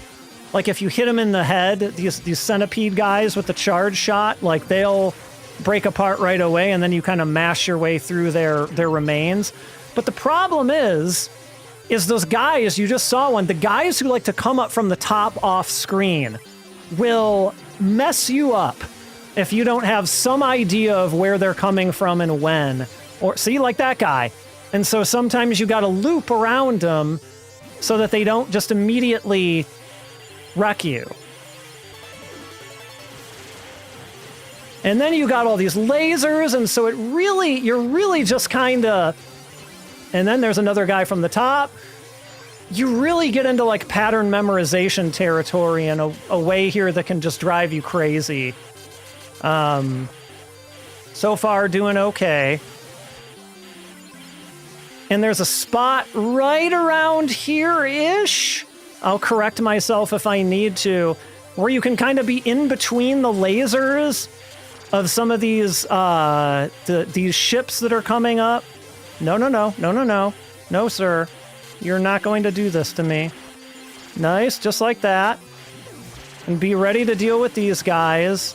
Be ready to deal with him. All right. Boss is total RNG. He is sometimes very well behaved, or in times like this, he's an asshole. And he just... God damn it. And he just comes after, and you can get any version of him. You can literally reload the same save state, and he will have different behaviors. Believe me, I have seen it. And so he's actually really, really rough. I might end up save stating him because it is, yeah, that boss is some bullshit. Like I am not a person who's like, oh, arcade games like to steal your quarters and blah, blah, blah, blah, blah. I think most of the time people overblow that, but this boss is some bullshit. Look at how docile he isn't totally docile. He is moving now. And now, see, I don't have really good ways of dealing with him being depowered as I am here. And so you get into the nightmare situation where he's just sending us bits. And so watch this. I'm going to load a save state and prove my point here, okay? Hold on, not there. All right. So here, this is a save state. So, right? Very docile. Oh, I picked that weapon up and I didn't mean to. But look, pretty docile, right? I just died because I got a shitty weapon. But watch. Let's see what happens if I reload the same save state. All right, he's not really making a good point here. All right, I would say more aggressive, right? Wouldn't you say?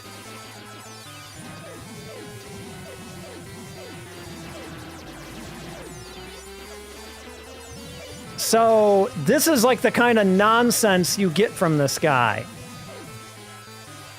And so, again, I did a much better job of handling him there because I, you know, had the red weapon and I just sort of... it's patterns, right? You don't know what he's going to do. And so he's a real tough one. And so now we get to these things that I was calling the blocks. So we're not doing that. I can execute this stage properly, I promise.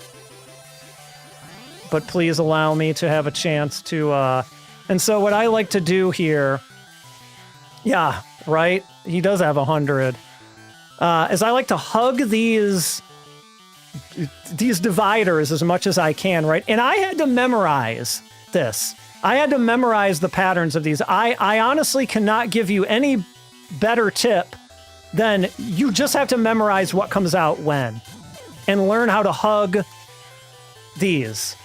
One day I will make a 1cc video for this because there's only one other video on YouTube. And yep, you got to move forward there. Like, I wish it wasn't just dumb memorization. I really, really do. But that's just what you got to do. And you can't really see them because they're off screen, but I'm kind of blasting the Zako, the popcorn enemies that are coming up from up top. Just kind of controlling them off screen there. I'm waiting until this one comes. I'm slipping my way in here. Game does a little slowdown every now and then. You kind of... this is tough. You got to position yourself very precisely there. And wow, okay. Recovering from this, I don't even know. Like, if I was to try legitimately recovering from this, I don't even know if I could.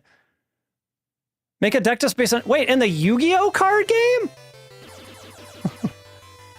Okay. I'm gonna hold on. Getting a little preview of what's ahead there. One moment. Stay with me. All right. This is the part I stupidly died at, and there's a trick here. Let's see if I can get it. So these guys, boom, charge, boom, charge. The positioning that I have here is really important. I have my thing out just enough to be able to touch them. And so hopefully it's not too far out. We'll find out in a minute if it is. That one would have killed me if it was. And so the idea is you take these things out with a charge shot as they're coming down from this position. Boom. Boom. Hi, Tsugi. Hi, Tsugi. Otaka. Okay. So I was almost there before. And what you can do in the Master System version is you can go in that pathway there. And it's like a whole other boss after that. Laser Tunnel in R-Type 3. Oh, yeah. R-Type 3, again, like, it really lives up to the R-Type name, right? Where it's like, it punishes you. I believe I want to bounce some of these off. Okay. And yeah, again, like, so much of this is like pattern memorization. Like, oh, okay, this guy comes from here at this time and blah, blah, blah. Okay, I screwed that one up. I am not even going to mess with this from this point on. I am going to shamelessly save state my way through this. Because I know I can. So basically, like, kind of bouncing these lasers back, shooting the lasers there kind of bounces them back to take out some of these guys. Oh, I guess Konami does have Yu-Gi-Oh, right? So that's why there's a Vic Viper. At first I was like, what? What do you mean? And then you're just kind of spamming on this thing here, because you can blow this up. And I'm kind of hanging back to avoid all this. I take the bottom path. There are multiple viable paths here. And you kind of want to get around these explosions. And you want to flip this to the back. Now I can flip it to the front to take out these fools. And you kind of want to get up here and take out these popcorn enemies as right up until the end as you can. Popcorn. Oh no. You're not usually behind me, sir. Okay. And then I have kind of a neat trick for the boss that I'll show off that I learned from another YouTube video. Let's see if I can remember where the positioning is. I think I remember. All right, so we put our thing behind us. We get right in this area between these two grates in the background, and I'm mashing. I'm actually pumping. I'm pumping that force pod backward. I think this is the right position. We'll see. But I believe if you're here and you're pumping this pod, you will get the things that come out behind you. You will get the things that come out in front of you, and you will avoid the falling things. And you will not, like, legit beat the boss. I will end up timing him out. But this is a point milking strategy, too. And see, that thing looks like it should have hit me, but didn't because of this position. This is a safe spot. Anchi desu yo, anchi. And, you know, your hand might hurt a little after this if you're mashing. But you'll eventually time him out. And you'll get through. But, like, doing this, like, legitimate, quote-unquote, way harder. The Yu-Gi-Oh! Vic Viper card is named They named the Vic Viper Gradius? That's weird. Alright, and so the last level, actually, is not that bad if you know the tricks. So I'm going to kind of hang out in the middle here. And I'm going to stay in the back. And I'm not going to move from this spot for the most part. Except for one thing. And I'm used to the yellow weapon for this. That's the only thing I'm going to move from, because that tornado and that one tornado alone is the only one that reaches the very back of the screen. So all you need to do is dodge that one single tornado. And then you can sit here and camp. and your options and your weapon. I probably could have kept the blue weapon, to be honest with you. But the way I know for sure that this works is with the red weapon or the yellow weapon. I don't know that red will, so I'm actually going to avoid getting red just for safety. And here's our here's our last boss. So we're going to curve our options up a little bit. So I'm holding left on my stick because the way some of these enemies approach you now sort of require you to do that. And when this guy opens his little tentacles, or whatever they are, his feelers here, we're going to send our pod in. And our options are going to take care of these guys, and the tornadoes aren't going to hit us because they don't go all the way back. And so this is the trick for the last boss. Takes a minute. You got to do some mashing in here. He's a hardy one. It is handsome. I agree. It's a very handsome game series, and that's woo woo. You got to do the R-type dance now. Woo woo. Oh, can't do the R-type dance anymore. So sad.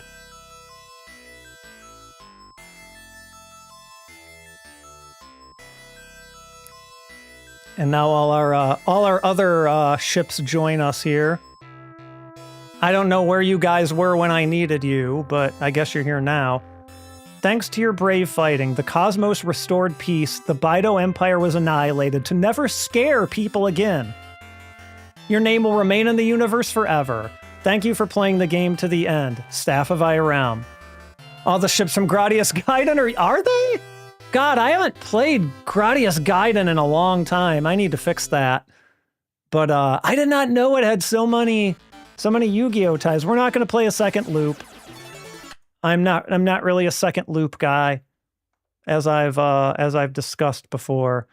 So that was R-type. Didn't 1cc, but again, hopefully you can kind of see my my learnings on display there, and one day I will give a raw CC another type. The final what? Oh, they made a monster card of the final boss of Gradius too. I see. Excuse me, I see what you're saying. Yeah, or until the high score table is reset. The ship, yeah, thank you, Starlight Midori Land for the name of the R-type ship, which I could not remember. It is the R98 Arrowhead. And later, when we get into later R-type lore, there's like, R-type Final and things like this. There's a bunch of ships, different ships you can pick from. But at R-type 1, there was only the one. And so that's the choice that you had. Glad you picked up some tips. Like I said, I've actually tried I've tried recording a straight 1 credit clear for ICANN UCANN 1cc, which I haven't done one of those in a while, but for those who don't know, it's on the YouTube channel. It's the videos that the narrated videos, with commentary that show you how to 1 credit clear games. I've done them for Gradius 1, Netketsu Koha Kunio-kun, Renegade, Kung Fu, Spartan X, the beginner route in Darius 1. Oh, thank you. And I think Fantasy Zone. And I do the ports when I can as well. So like Fantasy Zone had a lot of different ones in there. But I've tried to record one for R-type at various points, and like I always make a mistake, right? That I can't recover from, because I don't do cuts in those videos.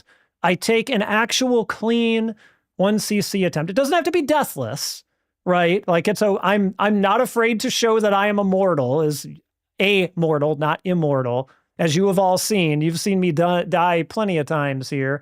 But I want to, show that like it's still a 1cc, even if it's not deathless. And so some of my videos do have deaths in them, but when I would die in R-type, I would just never quite be able to recover. And so I've never been able to get a clean recording. And so I put it aside for a while, but I'll get back to it. And R-type would be a good candidate. They made the paper airplane Parodius guys in Yu-Gi-Oh! Man, I mean, this makes me like, this, well, you've seen me die, Enerjax. You've seen me die many times in the the course of the stream. It's like a musician's perfect take in the studio, right? You don't, in I Can, You Can, once you see, you don't get to see all the mistakes, all the failed attempts, all the bad takes, right?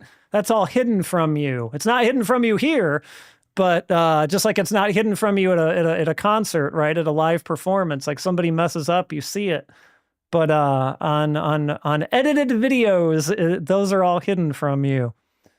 But yeah, it makes me feel I do not have time in my life for a card game. That's for a card game that is not Triple Triad from Final Fantasy VIII. That is, but it does make me envious that there are so much of Konami's other game output made its way into Yu-Gi-Oh. So now we are on the August 1st, 1987 issue of Game Machine. So we're gonna, our mission here is to look up R-type rankings, but we're gonna take a look at some of the other stuff that's going on here. Captain Silver, he's made an appearance in our ads before. What is this comic? FC Softo Mudan Copy. Okay, so talking about like copies of maybe unsolicited copies of Famicom disk system games. And so you get a very, I guess, a sad looking Famicom disk system here, which is kind of fun. I don't know if you all know about the whole system of how the Famicom disk system worked. I will, on a stream, maybe not too far in the future, I will show you a real piece of Famicom disk system hardware, and we'll play some stuff on it. But they had readers, so they had disk readers that you could go to different retail locations and like overwrite your disks basically, and pay a smaller fee as a result. So that's kind of, there's plenty of videos on the Famicom disk system. I'm quite sure on YouTube. Vic Vipers are aircraft carried in the rather mess of a game Contra Rogue Core. I haven't played Rogue Core yet. I have it on Steam, and I know it's a mess, but it's a Contra game. I have to give it a try at some point. Safasto one shishi. Ina. Safasto take me tiny. Okay, I have a confession to make here looking at this ad. I thought, and this is based on nothing, I thought that Western people calling this type of cabinet a candy cab was something that Western people made up, but that's clearly not the case, because here they are called Kyandi Kyotai, a candy cabinet. So apparently that name did indeed come from Japanese. Dare ni mo aisareru you ni tsukurimashita. So they were made in such a way that anyone can love them. Everyone can love them. And who doesn't love a candy cab, really, right? They're beautiful. It's a beautiful thing, a candy cab. Oh, I want to zoom in on some of these pictures here. Hold on. We gotta look at some of these. Even though they're black and white photos. So we've got a very nice leisure space here. We've got an outrun machine. We've got some type of table cabinet. Who's to say what's running in it? We got a foosball. We got a Takara vending machine of some kind. And I feel like that could be a Genpei Tomaden poster on the wall here. Just, it's real hard to tell because it's black and white and, the scan quality and everything like that. But I feel like that could be a Genpei Tomaden, maybe. What else we got? It's hard to make out too many details here. Over here, scroll over. We got some pinballs and a whole bunch of table cabinets as well. This is a space. I don't know if anyone has been nostalgic for a time that they did not exist in, or a space that they were not able to exist in. Because I was certainly alive during this time. I was not in Japan. I was not able to, I was I was coming up on 7 years old when the August 1st, 1987 issue of Game Machine came out. So I was sure not thinking too much about Japan or speaking Japanese. I was thinking about video games.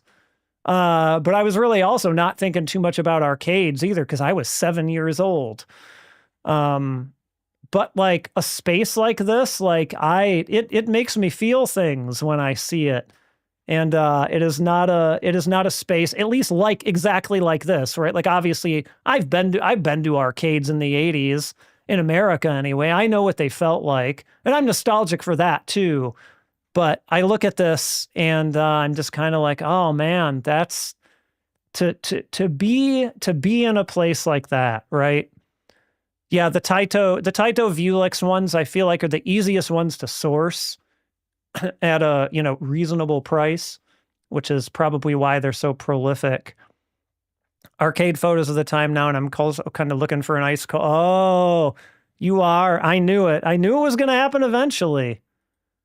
I knew it was only a matter of time. We need to find. I mean, we're probably gonna run. We might run into that guy at Combo Breaker, the guy who maintains them and makes them. So maybe if you express interest, he'll go all car salesman on you and be like, "What can I do to get you into an ice cold beer today?" Anyway. Let's see here. So we've got Nandayo sore. That is what does that say? Ginga Ningyo Den. I do not know that particular Jalico title. Mahano Kuchu Senga Hajimaru. A mock dogfight is about to begin. Flak Attack. Also a title I am not very familiar with. Untouchable. Mahjong. Okay, again. Oh boy, oh boy. Okay, we're gonna get into the. Okay, this is not a saucy mahjong necessarily. This is a saucy card game. It looks like there might also be some mahjong going on in there too. Let's zoom in a little bit. Just full of unofficial cameos. It will never be resold. You like metal balls? You like mucha heart? This baby's got it all. All right. Yeah, it looks like we do got some tiles there too in this screenshot, but we also got card games. So like all the gambling vices, I suppose. All right. We saw some stuff down here that I guess we got to look at. All right. I think we saw Hi-Ho here before, and this is another basically 80s anime, the game. Okay. This is a quiz game. So we kind of saw in some of the rankings that quiz games were starting to become a little more prolific. And this is a saucy quiz game, apparently. Skianen. So she's saying that she loves you in Osaka, and basically in Osaka Ben, in Kansai Ben. So I guess this is meant to appeal to our Kansai speaking audience, I suppose. Those little sprite faces have got to be actual people. Let's zoom out a little bit so we can get a little bit better look at the page. We got again more saucy mahjong. So it's a big panic in the Japanese Isles. Apparently that big panic was offset by mahjong. Mahjong and women in various states of undress. So if you ever wanted to know what set off the great Japanese island chain panic of 1987, now you know. Anything interesting to look at here? Not really. Kind of the usual stuff. Oh, here's our ad. We got R-Type. I do also, probably doesn't come up too well on camera, and I may be even covering it, but I've got a replica of the R-Type arcade flyer in back of me here as well as R-Type 2, though I think R-Type 2 is up too high to see, but R-Type's represented back there on the closet behind me. Why they used a sexy woman to advertise it. I mean, I think the strategy, right, is they'll just use a sexy woman to advertise anything. Like that was the marketing tactic. Quiz games, mahjong, cards, like you name it, they'll try it. All right. So here's our rankings. Let's zoom in a little bit on our rankings here. Is that going to be too much? Or it would also be nice if you rendered it. Yeah, thank you. Thank you, Adobe, for being such a wonderful piece of software. So, okay. As usual, we got our table style cabinets, and we get a number 1. R-Type at number 1. So achieving what so many of these shooters couldn't.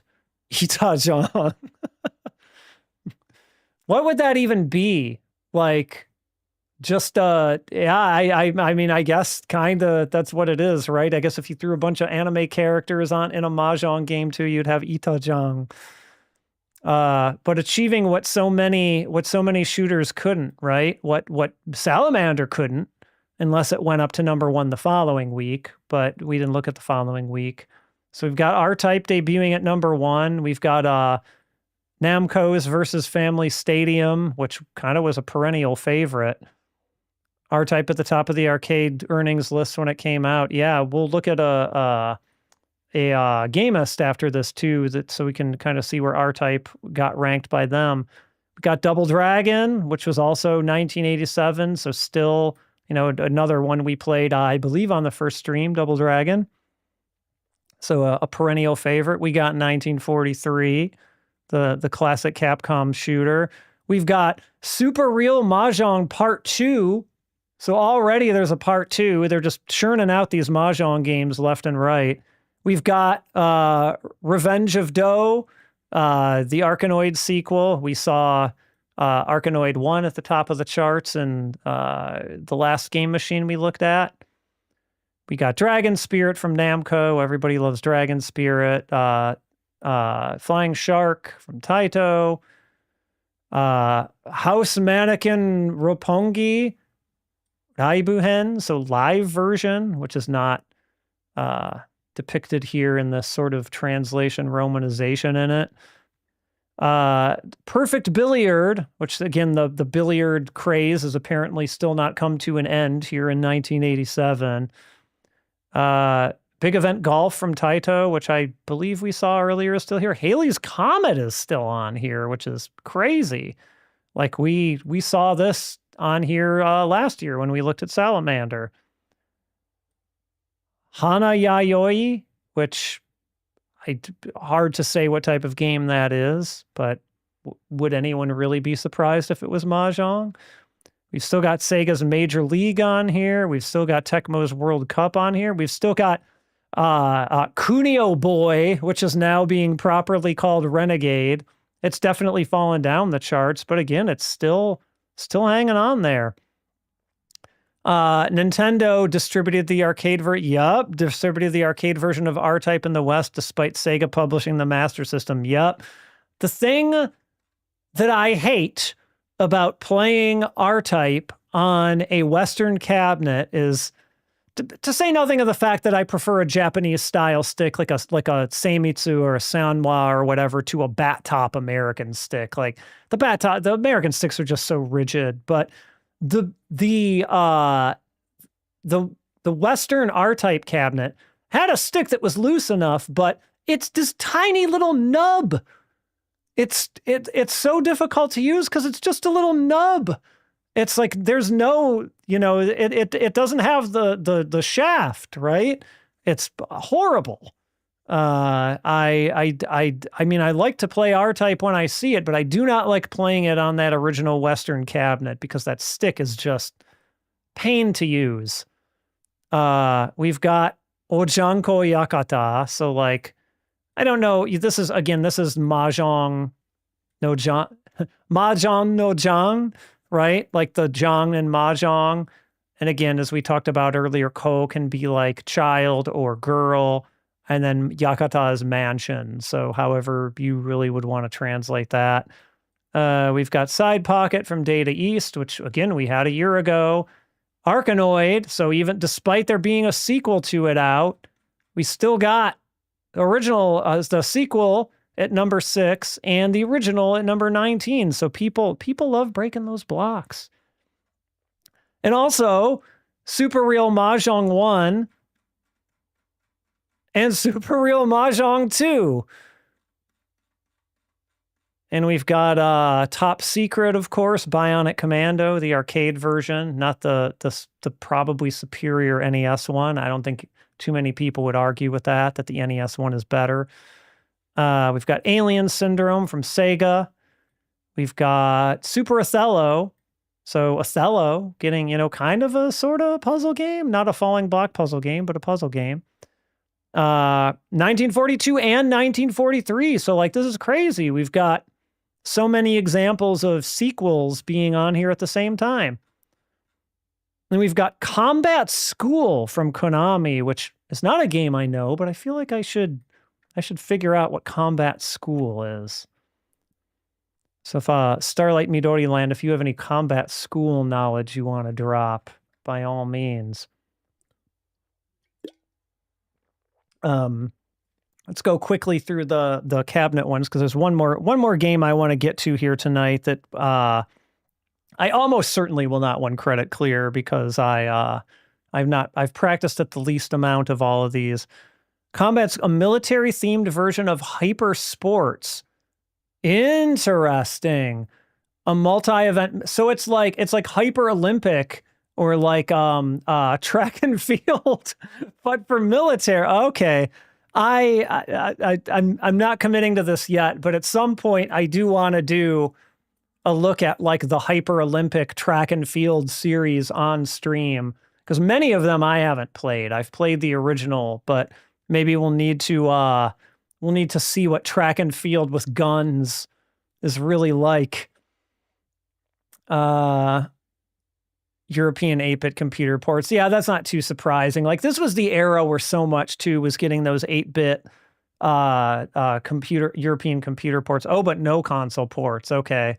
Some of the I don't even know that all of the track and field family of games did, though certainly several of them did. The C64 port was popular. Okay. I am not a person who is very well. Most of my knowledge is Japanese side of things and the American stuff I experienced when I grew up. I do not have too much knowledge on like, microcomputers, whether they be European or otherwise. Midnight Landing from Taito, the deluxe version here, popular-ish here in Britain. Yeah. I don't mean to be, derogatory or anything like that, but so many of those ports that I've played for Scrolling Down the Belt, like not so much where I'm at Scrolling Down the Belt now, they've sort of stopped porting them to European microcomputers as you got into the 90s, but like, and I totally get it. It's like, it's what you got at the time. And so it seemed great because you could play it at home. I totally understand. And God knows that not every port, to the NES or whatever was good by all means. Yeah, some of those microcomputer ports of like, especially some of the early beat 'em ups are like, whew, they're pretty rough. But I obviously I get having nostalgia for them and things like that for sure. You've got Darius, which is, it hit at number 1. We looked at that last stream. It hit at number 1 of the issue it came out on. And, your perennials, your pole position 2s, your hang-ons are still here. Let's quickly round out this issue so we can get on to the next game. Let's see. We got an Afterburner ad. So in English, the text says, and yeah, that the Japanese text backs it up too. A fighter plane on a sortie at Mach speed. Do you have the skills to be an aerial dancer? Do you? I don't. I'm terrible at Afterburner. I need somebody to make a 1C, and I can, you can 1cc for me for Afterburner, because I have tried and I just don't. Like, Afterburner is one of those games that I love the idea of, and I love the history of, and I want to love the game. I want to be good at the game, but I'm just not. Like, Climax, you know, it has more advanced mechanics, and I'm a little bit better at Climax. But God, I am just no good at Afterburner. The European NES port of Rainbow Island was redone from the ground up and better than Taito's version of the Japan NES version. Okay, so there were some... Yeah, I do actually kind of remember hearing about this now that you say it. I don't think I've played that port. I don't even know if I've played Taito's original port, to be honest. But yeah, sit down. This is not the super deluxe Afterburner, the one that, you know, had the motors that moved you side to side. This was kind of the lesser version. But we've also got Gemma asks Korean to eliminate copiers. So we've still got like this Korean copy thing going on.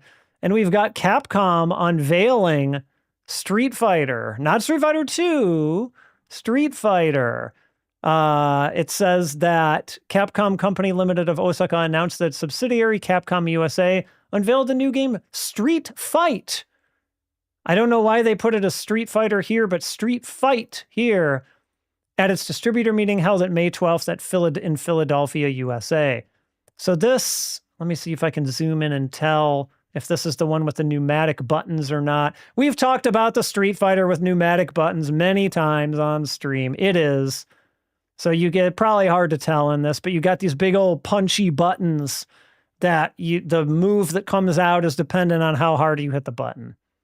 I know, I think it was it Red Spectra who I had some, also had tried it at Warehouse. I think it was Red Spectra, but forgive me if I'm forgetting the exact person who it was. But definitely someone in here has also played the version with the pneumatic buttons at Warehouse in Kawasaki before it closed down back in 2019. And we've got Namco's Blazer, which is pretty obvious what this is. Yeah. All right. So, and quickly, before we leave this, we'll just take a real fast look at Gamist. We've looked at this issue of Gamist for some other things we played, so we're not gonna camp out too much on it here. But we will see that in the Gamist Awards, this is the first annual Gamist Award, so Darius got first place, Afterburner got second, but R-Type got number 3. So that's cool. Good on you, R-Type. You made it big in the pages of Gamist. You got number 1 in table game best income. So R-Type raked in the dough. All right. One more game for today. And let me change our info here. Give me one moment.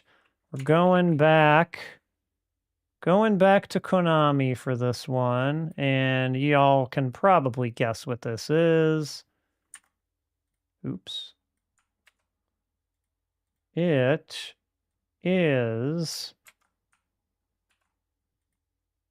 a game that hopefully no one likes to actually call Vulcan Venture. Actually, what we do like to call it is instead Gradius 2 Gopher no Yabo. Gopher's Ambition. I just recently started learning the 1 credit clear for this. I did shockingly better at it than I thought I would. And so I think I'll do pretty decent here, but odds are there are some key points I'm going to make a mistake at. So I've got save states to get through it, but I really want to kind of grind on this game a little bit more because I've gone so long without learning this. I've certainly played it. Oh. Let me, Crab Raid! Oh God. Crab Raid! Why didn't it notify me that there was a raid? Holy crap. Notifications! Why are you not working? Why are you not working through the raid? Thank you. Thank you for the raid. I appreciate... Ah, I see. Okay. I did not know... I was today years old that I learned that YouTube had raids. Oh my gosh. Okay. This is nuts. Thank you everybody for you're just in time. You're just in time for Gradius 2. We were doing some 80s shmups today, and we looked at Salamander.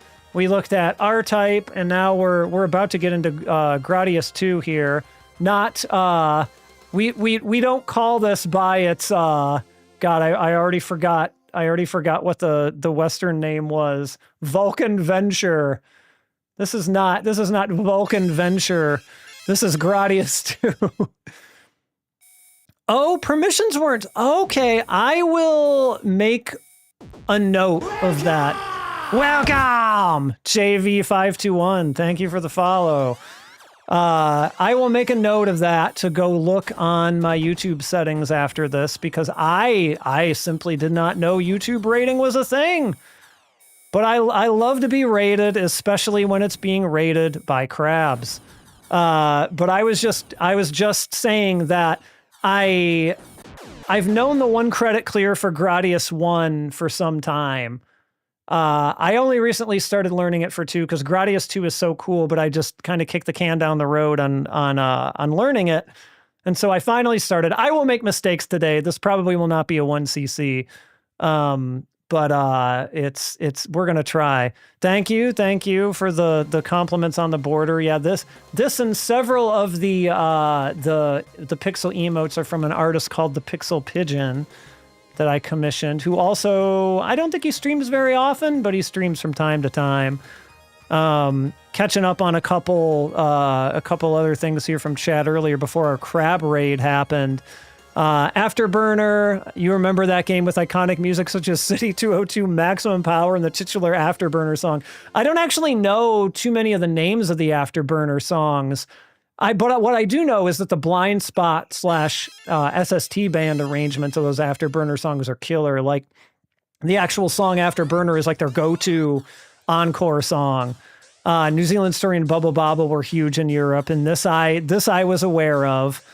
I think probably people in Europe like New Zealand Story more than people in Japan did. And Nick, you were trying for a 1cc recently, got nailed at the Zub Rush. Oh, yeah. This whole, you're kind of seeing in the gameplay, the speed part right now. I definitely do make mistakes on the speed part, but I got it consistent at it more quickly than I thought I would.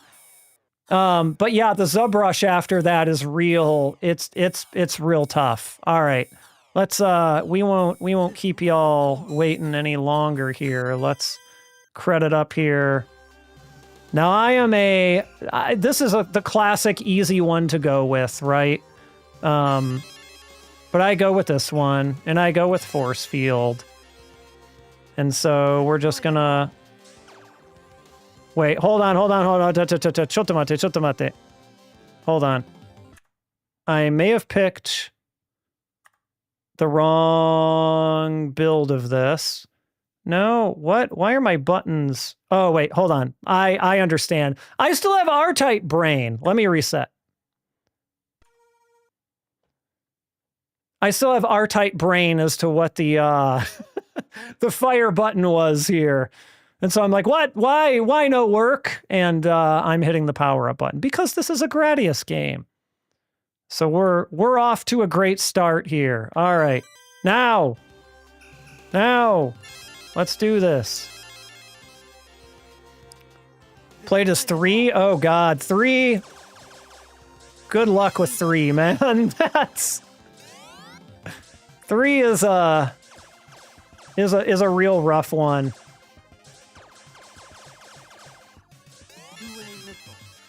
All right, I didn't get the whole thing like I had wanted to, but it is what it is. All right, there we go, there we go, there we go. I do have a rapid fire button assigned to this, by the way, because it just makes life a lot easier here. All right, where are you going, pal? Where are you going? All right, okay. Oh God, that's bad. Okay, we're going down here. Yeah, there are certain games that I do mash my way through for sure, but I am not a person who believes in the rapid fire is cheat. Like, if you've ever been to a Japanese arcade, they have rapid fire buttons on everything. And so it's really hard for me to view that as cheating. Like, yes, does it break some games more than others? Yes. Yes, it does. Different shmups for different pups. I like that. I like different shmups for different pups. Thank you for happy practicing. Mash that speed up. Yeah, I don't... I do want one more speed up, actually. I am not a person who goes crazy with the speed ups in a Gradius game, though, I have to say. That is... I think those people are insane, to be perfectly honest with you. Because the Vic Viper just becomes, like, uncontrollable after a certain point. At least for me. Maybe there are more capable people than myself. Yeah, the Solar Dragons are a big iconic part of this, for sure. Very, very impressive first level. Oh. I'll take a laser. On record as thinking the first stage of Gradius 2 is the coolest one in the entire series. I can see it. It like I said, it really does make an amazing first impression, right? And this guy's pretty cool. Burb. We got Burb. And I really screwed that up. Now I'm getting in my own head. All right. We're gonna try and do this properly. I got save states I can reset from, but I can't believe I jinxed myself into getting killed by Burb. See, that's how you're supposed to do that particular bit of movement. Get it right, Brian.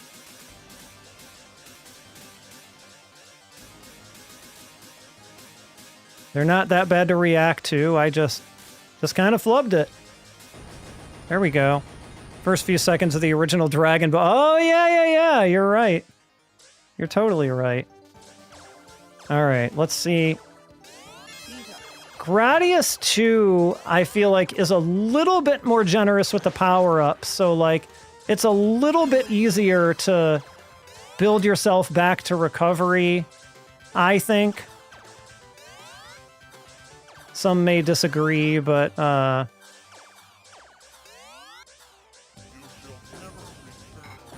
again, this is going to be kind of fun because I am not used to doing this stage depowered. Not even a little. So we're going to see how this goes. I'm used to having a whole buttload of options at this point to kind of, you know, help me out. Okay. The thing I do like about this, though, is you have missiles that go up and down, at least in this loadout, unlike the original Gradius, where they only went down.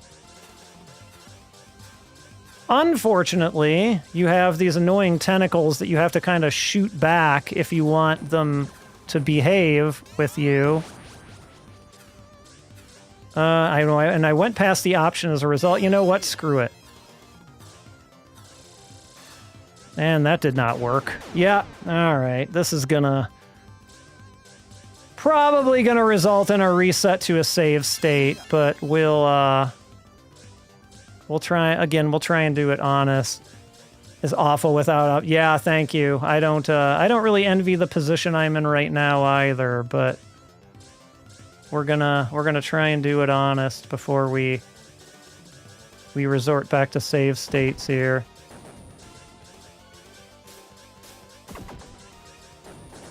That particular space is not one that I typically screw up on, but missiles. Okay, that was good. I was very pleased with my movement there. But we're gonna have to hurry up and take care of that alien egg so we can do that. I don't think we'll get to be any sort of meaningful options. No, we won't. How is this guy gonna work? It's just gonna go a lot slower, to be honest. I might even end up timing him out before I actually kill him with a single... Because this boss is not what I would call crazy hard or anything. I'm just used to, having a little bit more firepower to burn through him a little bit more quickly.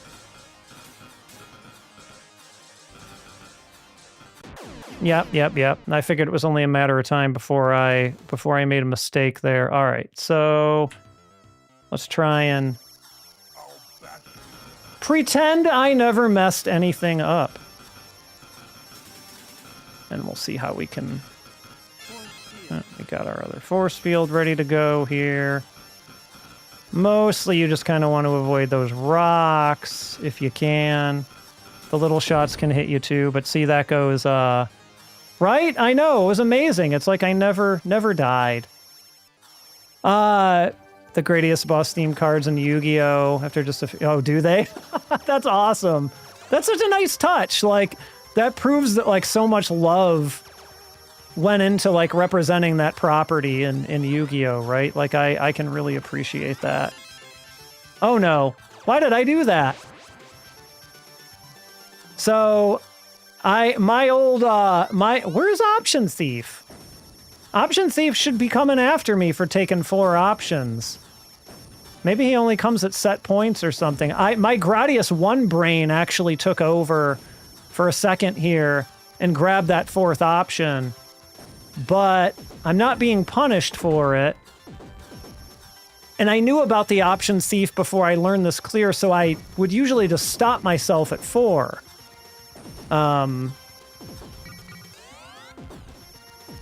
So I guess I just thought he immediately came, but there seems to be more to it than that.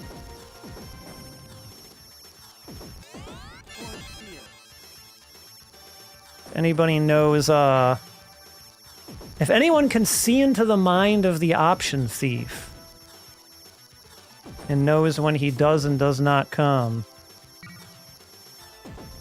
I would love to hear about it. Can I go over the top here? Yes, I can. Okay. I'll grab that. Thank you very much. And so generally, like, there's no real surefire patterns here for the crystals. You got to kind of watch the movement of these islands and move in between them when you can.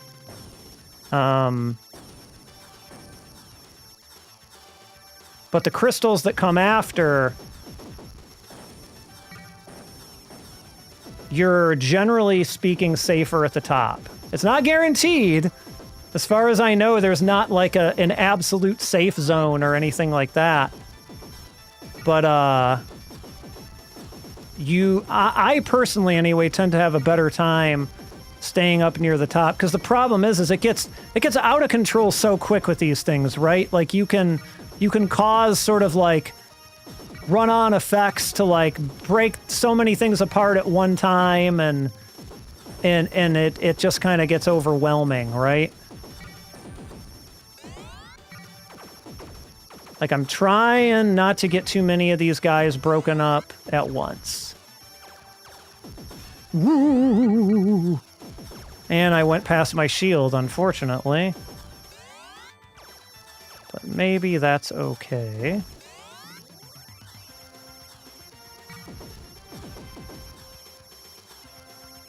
Though I would like it back. Though I'm not going to get it back before this guy. So I feel like I make the most mistakes on him because his pattern here is not the easiest pattern in the world. But we'll see how I do. And I would like to have a shield, but I don't have one, so here we are.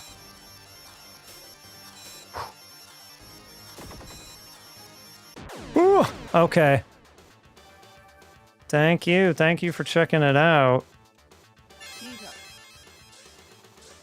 We'll see what I can do with recovery from this. I don't have a lot of faith. But again, I have a save state for this guy if need be, so... Which, God, it seems like I'm gonna need. Yeah, let's go. All right. See if I can do this a little bit more respectably with a shield, because it's just so easy to take one of those stray angled lasers with him. I've already actually worn my shield out because I'm talking too much and not letting myself concentrate. It's a little kind of... I generally sort of get down in the corner and, like, do... All right, hold on. We can do this! We can do it!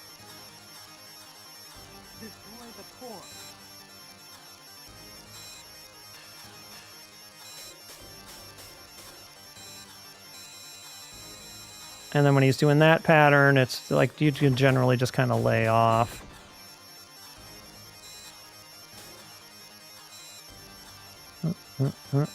Okay.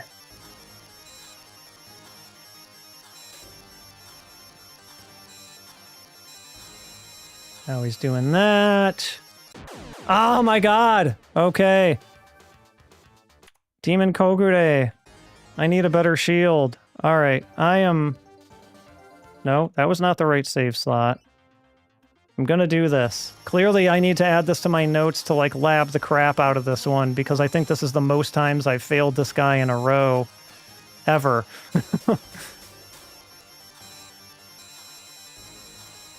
Yep. I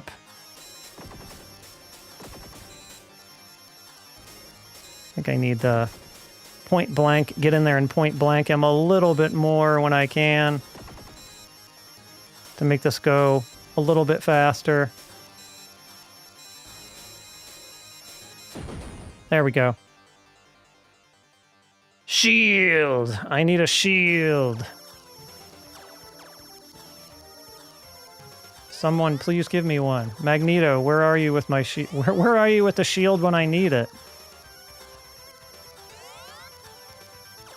And not going to get the fourth option this time because the option thief does show up. I know he does. I just apparently am not sure of the exact circumstances under which he does. And this is sort of an analog to level 4 in Gradius, where it's just a lot of stuff on the tops and bottoms of the screen, and the game just sort of generally tries to make your life miserable with all of it.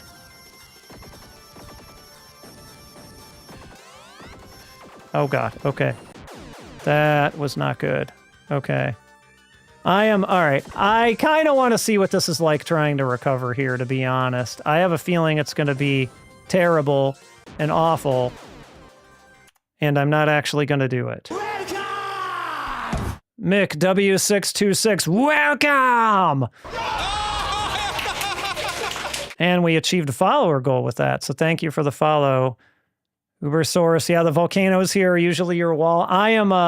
I did not promise a 1 credit clear of this, so we're doing a little bit of save stating here, because I have save states for all of this for practice.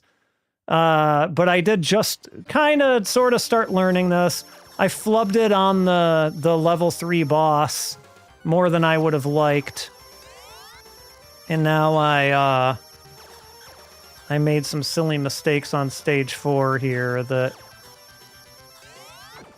we're trying to not make. Yeah, this is just a terrible level for recovery.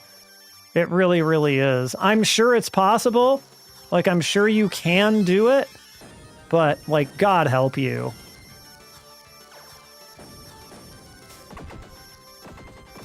And you kinda can, like, I think if you go down here a little bit and, like, I'm not really too worried about those guys, to be honest.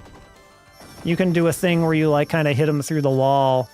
We respect the same state university alumni. I try not to be the same state university alumni, but, it turns out on some of these streams, that's becoming a necessity.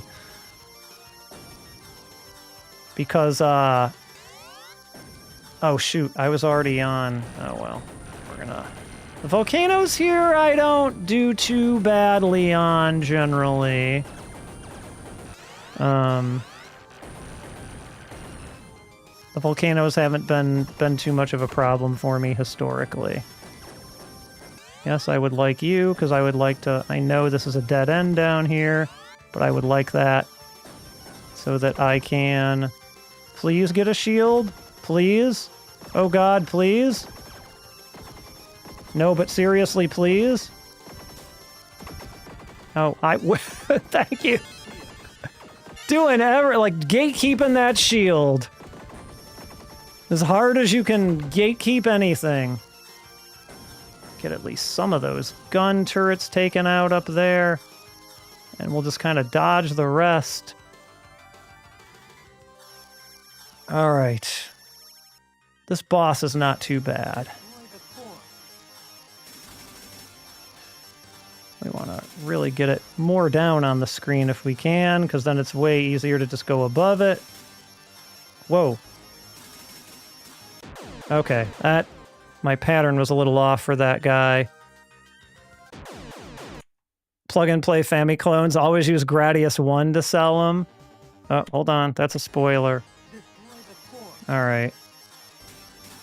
Apologies for making people sit through my save state practice here. Yeah, that's Famiclones. It's like, I mean, Gradius, you know, that NES port of Gradius is good, but like, it's a 1985. It's a 1985 game. I am not... Usually I keep him baited a lot lower, I think, is really my big problem here, and so I just go up and over him. So I think I'm not really doing that properly. But also, he seems like he's just kind of going up on his own for some of this time here. There we go. That's what we want. That's what we want. No, we don't really want you to go up there. Particularly. Oh, yes. That's... God. It's like I've forgotten everything I've learned about this game. Yes, he eventually starts the laser.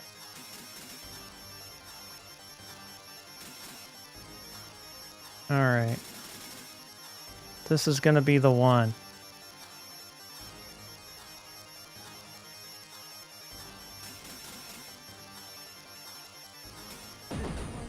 Alright, so now we just gotta be a little more cautious for lasers. Which is really not that hard to do, per se. Stay out of his way here. He does get a little bit faster with firing them as it goes along, but...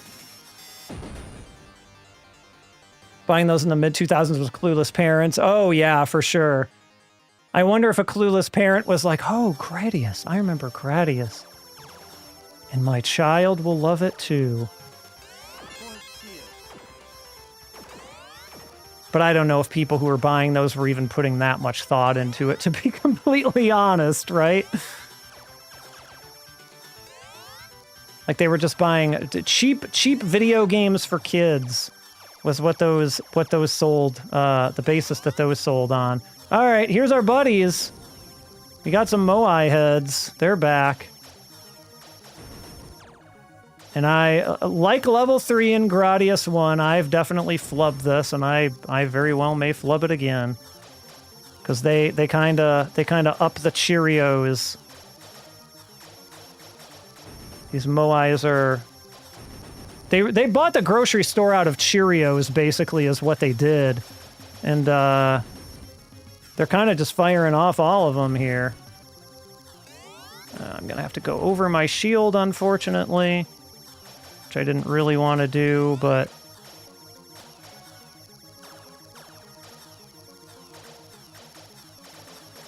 kind of trying to keep myself as much as I can in like a safer zone, away from the Cheerios. And then the Moais really start with the Cheerios here. It is Moai-kun. Everyone's favorite racer from, you know, Konami Crazy Racers, YY Racing. It's Moai-kun. All right. That's good. We're not screwing around with these guys too much.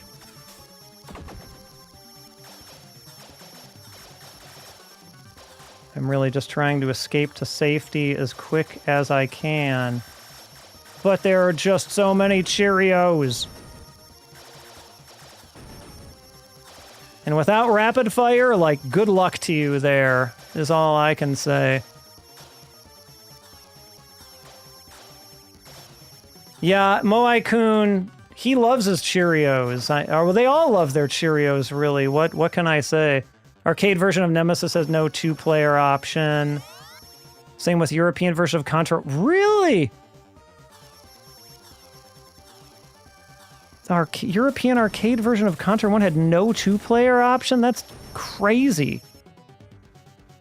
And yeah, this is... Well, the Moai head is technically from Gradius 1. He made his first appearance there. He's just sort of a returning star here in Gradius 2. And not only that, but you get like real... You get some big old Moai heads here right now. These are the parents. These are the 2000s parents that are buying their kids plug-and-play systems with Gradius 1. You're looking at them.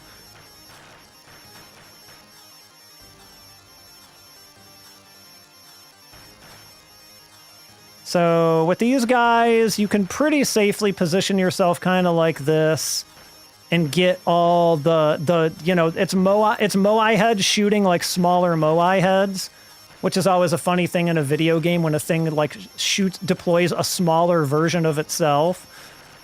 So this way you get it kind of in the main Moai head's mouth, which is what you're trying to damage, and then you can absorb all of the other mini Moai heads here. So you can pretty much hold this position, or some version of this position, and get him. He really let himself go. Game Boy Gradius was called Nemesis. Yeah, Game Boy Gradius is again kind of its own animal, right? I have a little bit of experience with that one. But I do one day want to try and learn the clears for the Game Boy ones. All right, we got the speed part coming up. I don't know if how people feel about this, how people who have played Gradius 2 feel about this. Do you like it? Do you not like it? I prefer the lower route myself.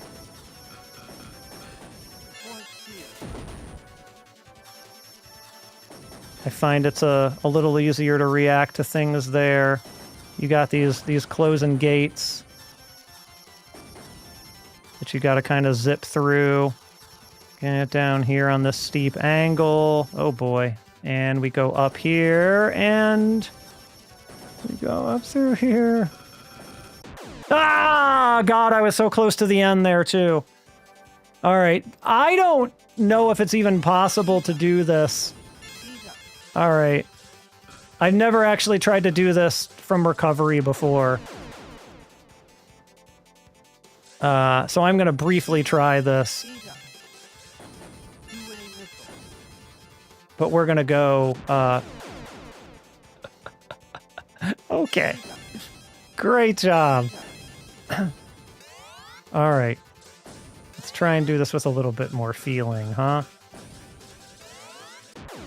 All right. Okay. All right. We're gonna find the save state here. Was it you? Was it you? No, it should be this one. What? No, hold on. A sticker from a Frosties or Frosted Flakes cereal pack showing off Game Boy games most... You have a sticker with Simon Belmont with Tony the Tiger? I have to find this. Is it like a horribly off-model Simon Belmont? Or is it like a pretty decent-looking Simon Belmont? That's kind of what I want to know. Simon Belmont with Tony the Tiger. That's amazing.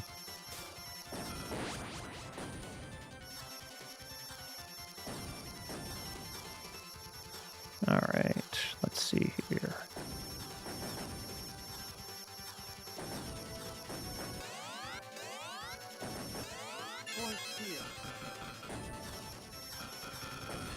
Force field will get us through some of these, and then do. There we go. That wasn't as many attempts as I thought it would be, honestly.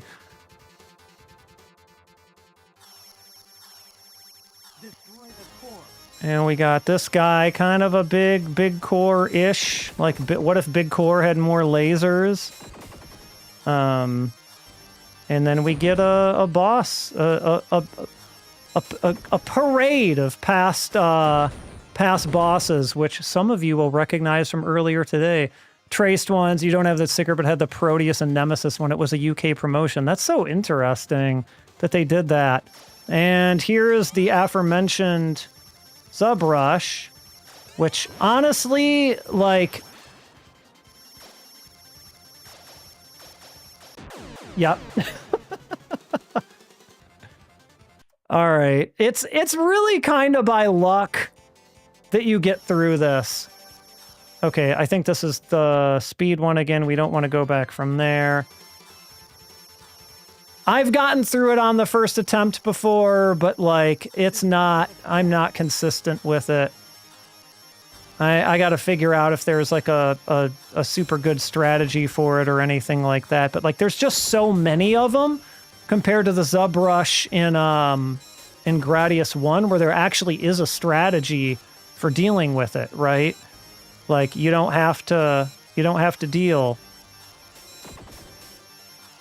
But here, I think you just might have to deal.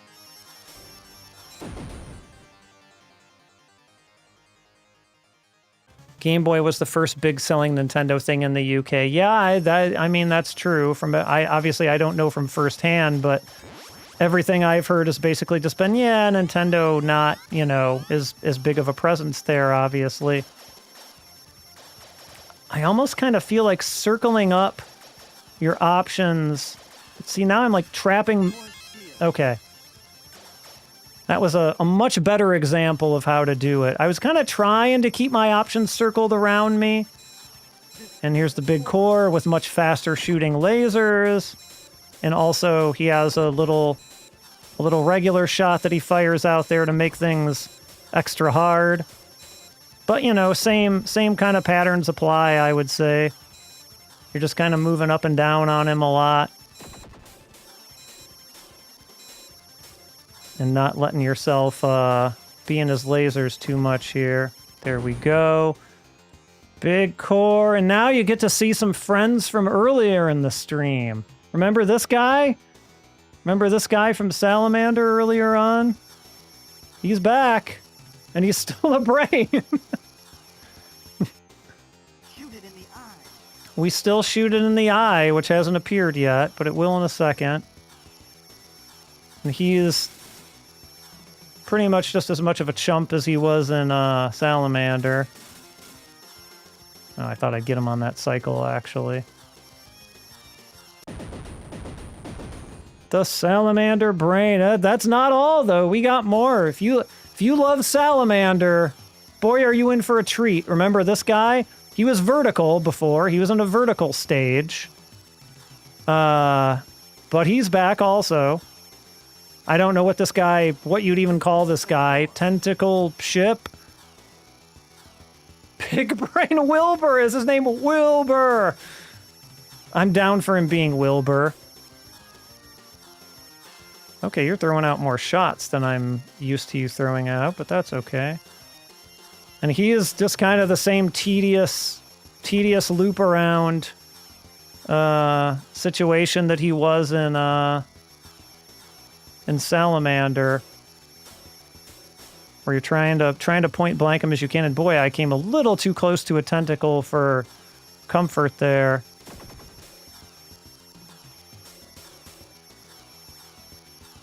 Brainiac, Brainiac, oh no. He's braining like he's never brained before. I like it. Why? Thank God! Okay. Did I just get another speed up? I hope not. This guy is an original boss, but we're not done. We're not done with Salamander just yet either. But you, sir, you sir are not a Salamander. The brain card in Yu-Gi-Oh! Destroys the light type card at battles. So interesting. I wonder how. Remember this guy, the yelling dragon, screaming mad dragon. He still screams in this one.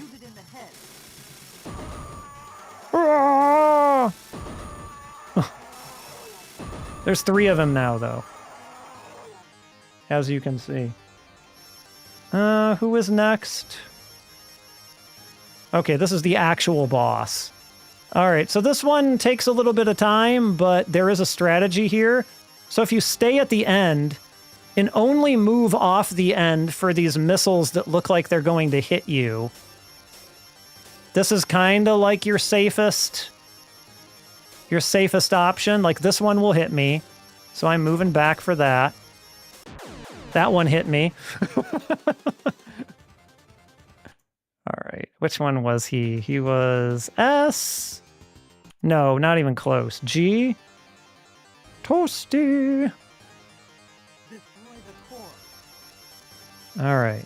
Some better judgment this time, Brian, please.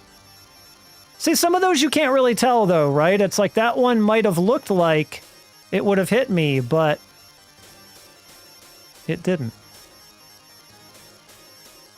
And so this one I'm pretty sure would. That one I'm pretty sure would. So you just have to generally be positioned around where you're breaking off as blue barriers, and then pay more attention to the missiles that are like coming at you, if that makes sense. I think that one would have gotten me. Oh, Lord. Okay, I was like real rocking a hard place there. Holy. But he's a slow process because he's constantly shifting his his shields around, so it takes a while to wear down through his barriers. But he doesn't always necessarily send you out bad missiles that will hit you super often. That one I think I'll be okay on. That one I won't be. And we're getting there. We're getting there. And also he kind of... There we go. All right. And so this is the last level. And as usual, it's a real bear of a level because it's Gradius, and the last level has to be horrible. I will make some mistakes here because there's definitely some stuff that I haven't labbed enough. There's no bosses coming out of this one. We're just blowing our way through it. And again, definitely shades of the final stage in Gradius 1, for sure. Very similar structure, I would say, even right here from the start.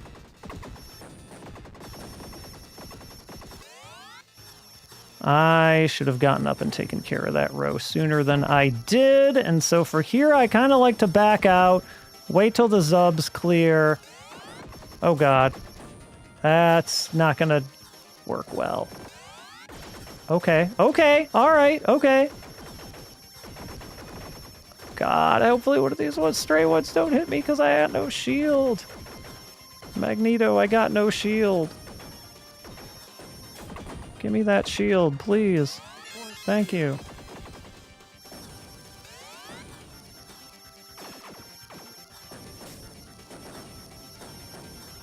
Kind of Dropping missiles on these guys. An amazing scarf. I missed that one.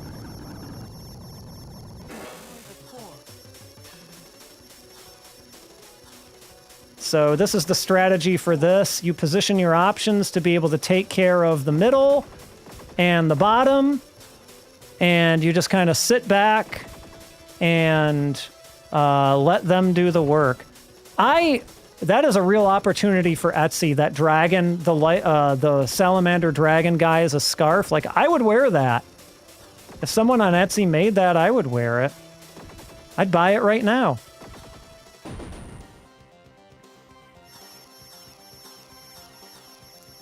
All right. Coming up on one of the most fun parts of this, I would say, which is the walker. If you know, you know. You'll all know in a minute. Good, good. What is it like to recover for here? I imagine just basically impossible, right? All right, okay. Let's find our... Okay, there's our... All right, we'll go from here. We'll do it honest. Well, not honest, but as honest as I can when I resume from a save state. So don't collide with the ground this time. That would be a good first step, right?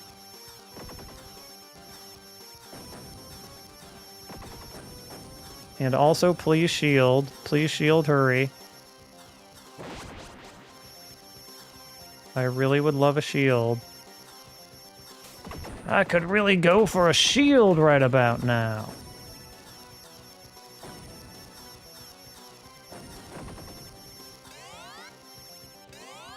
There we go. And I hit the wall.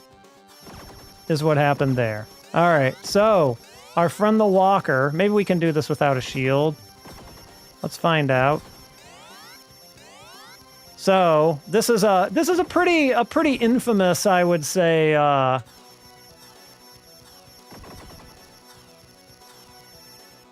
So you gotta kind of move in between the legs here, like so. Boom, that's one. Okay, we got a shield coming up. Good, good. Oh no, I already missed it. I already missed it. All right, hold on. There's a trick here, at least a trick that I've learned. Okay. So I'll at least try and show that off. That, and so my first one was very correct. But I've found that on the return trip of the walker, right? When the walker stops and comes back, I don't like going underneath. I like slipping in here. And, my timing was off. Okay. Hold on. We got this. We got this. I was just labbing this the other day. And it's crazy to say that this is the easier way, but it ended up being the easier way for me.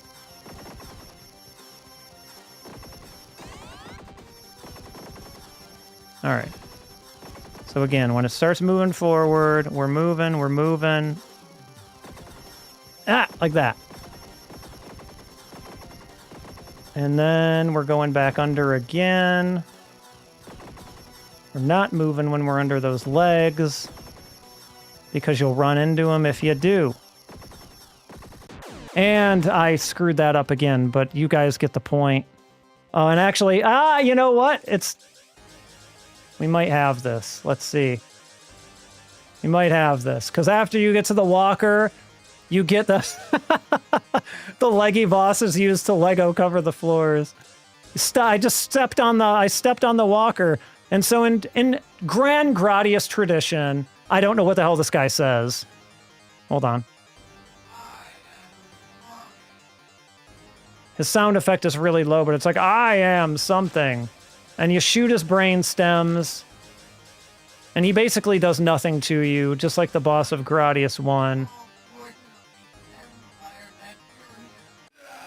Bruh. Enerjax, we'll show this on stream one time, but sometime rather. But you may find it amusing that in Parodius, which is like the parody version of Gradius, they represent the walker as like a spangled showgirl. And you're like going, her legs are like the walker's legs. And so you're going like in between like a showgirl's legs, which is, it's fun. It's a fun representation. So like a truly leggy boss in that way. You have a Game Boy Color multi-cart with bootleg original Harry Potter game on that uses... So a Harry Potter game that uses the Game Boy Proteus soundtrack. And we're not going to do a second loop here because God knows I could barely manage a first loop. So just so I have this straight, the Parodius, I assume it's the same for the Game Boy as well, but Parodius uses like, what is it? Like open license, like public domain music, like classical pieces and things like this. So I assume that the Game Boy Parodius does as well. So like a bootleg Harry Potter game that uses music from Parodius that was, I keep wanting to say open source because software, but like Commons music or whatever. So that's that's so many leaps to get to that point that it's ridiculous. Okay, so to close things out, we will look at another magazine. So we don't want to skip right to that. So we've gone from August 1st, 1987 to now April 1st, 1988. Public domain composition. Thank you. Even though I just said the word public domain, I forgot it in between the time when I first said it and the second time that I tried to say it. So my aging brain. Yeah, the Game Boy Proteus is a port of Proteus Da. I haven't played it, but okay, so it's a decent port that has its own stages and ice level. Okay. Again, I'm very interested in learning the Game Boy ports of those shooters, so we'll have to put that on. And I haven't learned a Parodius game yet, but they're on the list. This is the Golden Week edition, because it came out in early May. So it's Golden Week, everyone. The trains are going to be crowded. We start out pretty strong here. There's good old Dragon Ninja, good old bad dudes. So like put it, Ikari no Tekken ni subete o kakero. So put it all on the line with your iron fists of anger. Famously the warmest game. Yeah, sexy Enerjax has a history with the sexy Parodius cabinet at the Galloping Ghost. When you come in from outside, from lunch or whatever, and you come back in, you can hug the sexy Parodius cabinet, and I guess it feels real nice. We got very I think we looked at this in one of the previous magazines, but we got a real skee ball ass looking bowling alley here. Bowling alley sort of arcade thing. Because you can see it definitely has pins. There's definitely pins there, but it's very much like a skee ball lane and like a skee ball way of dispensing balls, as well as some other different ride-on stuff here for the kids. Yeah, this is kind of an interesting thing about the Game Boy. The Konami GB collections, yeah. 4 carts with 4 games on them. The European ones have Game Boy Color features that Konami never put anywhere else. So yeah, it's one of those weird things where it's like, depending on what versions you buy, you get like a native Game Boy Color version of them. What else we got here? Not too much exciting here. We got championships for, oh my God, everyone brace yourself. You're not ready for this, but it's the National Billiard Championships here in here in May 1988. Still all the rage. We're competing for billiards, competing at billiards even. So billiards are still coveted, I guess. Still popular. Oh, yeah, and we've got there's a theme park. I forget exactly where it is. Takasaki maybe? It's a theme park called Hanayashiki, which is billiards, they're back. That's right. You thought they were back. You thought they went away, but you thought you thought it was darts, but it was me, billiards. But Hanayashiki, for big Game Center CX fans, may know Hanayashiki because they do, is it every year now? They do Game Center CX and Hanayashiki, where they do like a live event on a stage in this little theme park called Hanayashiki. So that's where I know it from. I've never been personally, but that Game Center CX event is always in the dead summer. So it's like, no, I'm not doing that to myself. I'm not going to Japan in like July. Can't go wrong with billiards, and yeah, you owe King Louis the 11th $10 now because billiards were still popular. King Louis the 11th absolutely still alive in 1988, for sure. Fighting soccer from SNK. I don't know why it's fighting soccer, but you know, victory is in your hands with a goal shoot. Or no, sorry, shooting toward the goal with SNK's fighting soccer.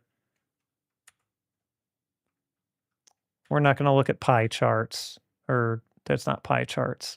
Circle graph, I forget what they are. Good old Galaxy Force, the original sit-down Galaxy Force, and World Derby.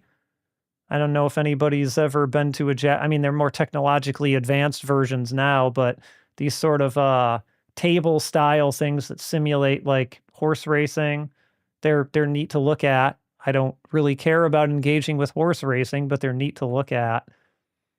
Let's see. Atari, Deco, Star Tours. We're looking at I guess was Star Tours a 1988 thing? Maybe.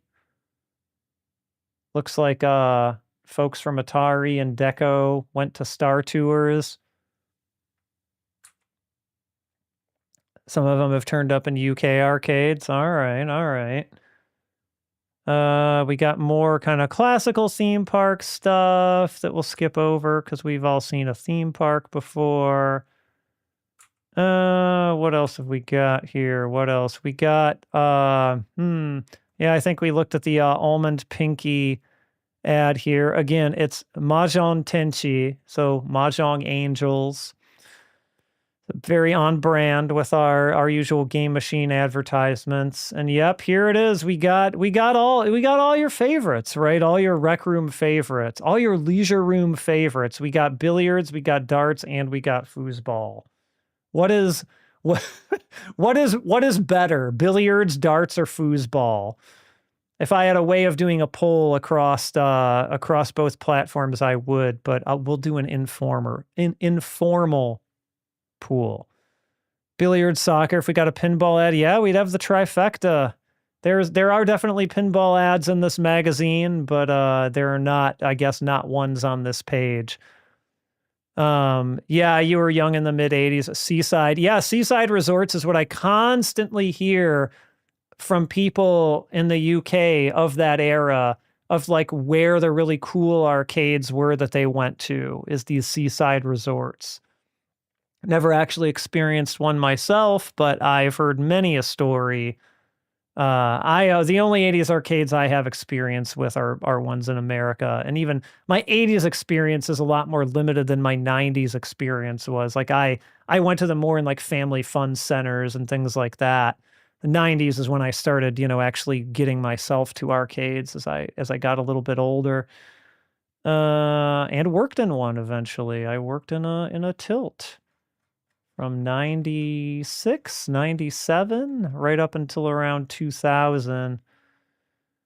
All right. But we are here for Gradius 2.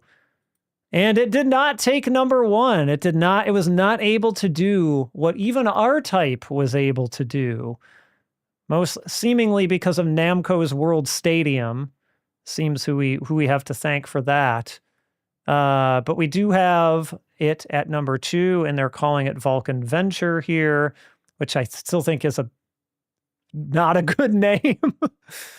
They've been terrible since the late 2000s. Yeah, I mean, it took Japan a little bit longer for their main arcades to become that, but they sort of have too.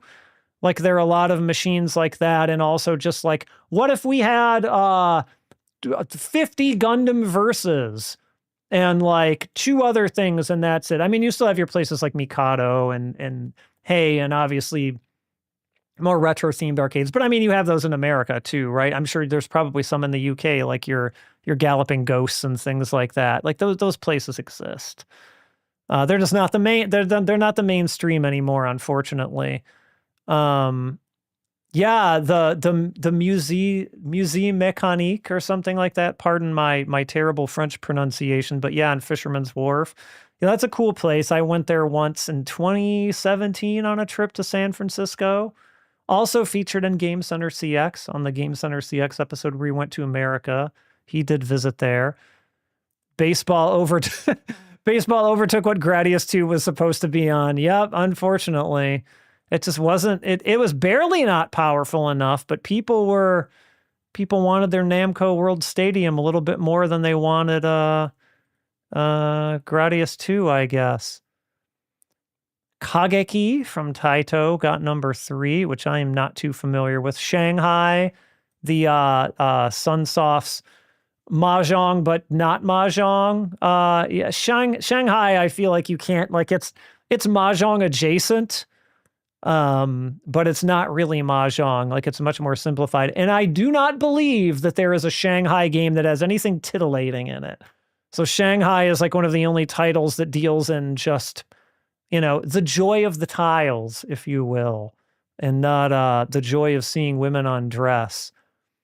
UK had places called Arcade Club Thing, are anywhere near seaside places, but they only opened a few days a week. Wonder what kind of business model that is with only opening a few days a week. I assume it was weekends and maybe another day or something like that. You'd think you'd want a place like that to be open on the weekends, right? You've got Vigilante, which we looked at on our very first stream. Very kind of middling follow-up to Kung Fu. It has its charms, but you've got everybody's favorite Street Fighter game, Street Fighter 1, went down from number 3 to number 6. You've got Twin Cobra at number 7. You've got R-Type still hanging in there, not exactly a year, a few months short of a year from our last thing, but R-Type still really strong. They were open on weekends and you had to just pay and get everything on free play. So basically like the arcade model now, essentially. Most remaining arcades are that, outside of Japan, I suppose, and outside of like round 1, I suppose, but like any, your Galloping Ghosts and things like that are mostly all just like pay a flat fee. We've got Lee Trevino's Fighting Golf from SNK. We've got Galaga 88, my preferred Galaga. Guerrilla War from SNK. Heavy Barrel from Data East. Sega's Very Average. I don't think this was actually developed by Sega, but I could be... maybe I'm wrong. Sonic Boom. Very kind of middling shooter. Paddle Mania, which... I don't know SNK's Paddle Mania. Maybe a ping pong, a table tennis, whatever you want to call it. Disney Quest in Florida was like this too until they demolished it and replaced it with an NBA bar that closed in like 2 years. Yeah, I definitely went to Disney World in the 90s for the first time. My second time back was way after they had gotten rid of the arcades. But yeah, they had some pretty fantastic arcades there in the 90s, and I sort of remember them. A lot of people's memories of the R360 though I did not personally try one there. A lot of people's memories of the Sega's R360 are from arcades in Disney World. Wait, is Lee Trevino? Wait, what? Lee Carvalho's putting challenge? Was that like the name of it in a different territory or something? Or are you just making up names for it now? I feel like you're dropping a fact there. This is just not a fact that I know. Halley's Comet is still how? Okay, this is a really interesting case study. Actually, these charts only go to 25, right? This is the top 25. Simpsons gag. Oh, okay. I did not know that Simpsons gag. But Halley's Comet, again, as we talked about earlier, like pretty relatively simplistic Taito shooter compared to your R-types and your Gradius 2s and everything like that. But was last at 39 and shot back up to 15 somehow. Like what happened? A Halley's Comet resurgence. The Universal Studios Marvel area, a part of the theme park, had arcade, but no fighting games, even no Marvel versus Capcom, but yet had the Batman racing game. They were just like, put cabinets in there. We don't really care what it is, I'm sure was their thinking. We got Super Contra coming in here. Super League from Sega, 1943, still sticking around. Dr. Topel, I do not know this at all. Silkworm from Taito, Big Event Golf. Taito really did well with that one. Double Dragon still hanging on. Good old Pac-Mania still hanging on. Mr. Heli no Daiboken and Shinobi. If we take a look, probably pretty much the usual suspects on the side of the upright cabinets here. Not too much. We have the Ninja Warriors making an appearance is notable, but everything else we'll kind of gloss over because it's a lot of the same, the usual entries there. Birthday party crashed. It was a raid. And here, unlike our last ones, we do have finally a category for Mahjong videos. Because why not? We've got all your favorites. They're all here. Mahjong Academy. Horoki Okite. I don't know if that's I don't think that's the name of a person, but maybe it's some Mahjong term that I'm unfamiliar with. Well, it's also 25th position. It was probably much higher on the list when it debuted, right? Because this is down from 21. So if we looked at it on its debut set, we probably would have seen it much higher. Halley's Comet connected to Halley Wars on the Game Gear? I'm not familiar with that Game Gear title. I mean, it's not crazy to think that they would have done a version of it or some kind of a follow-up sequel for the Game Gear, I suppose.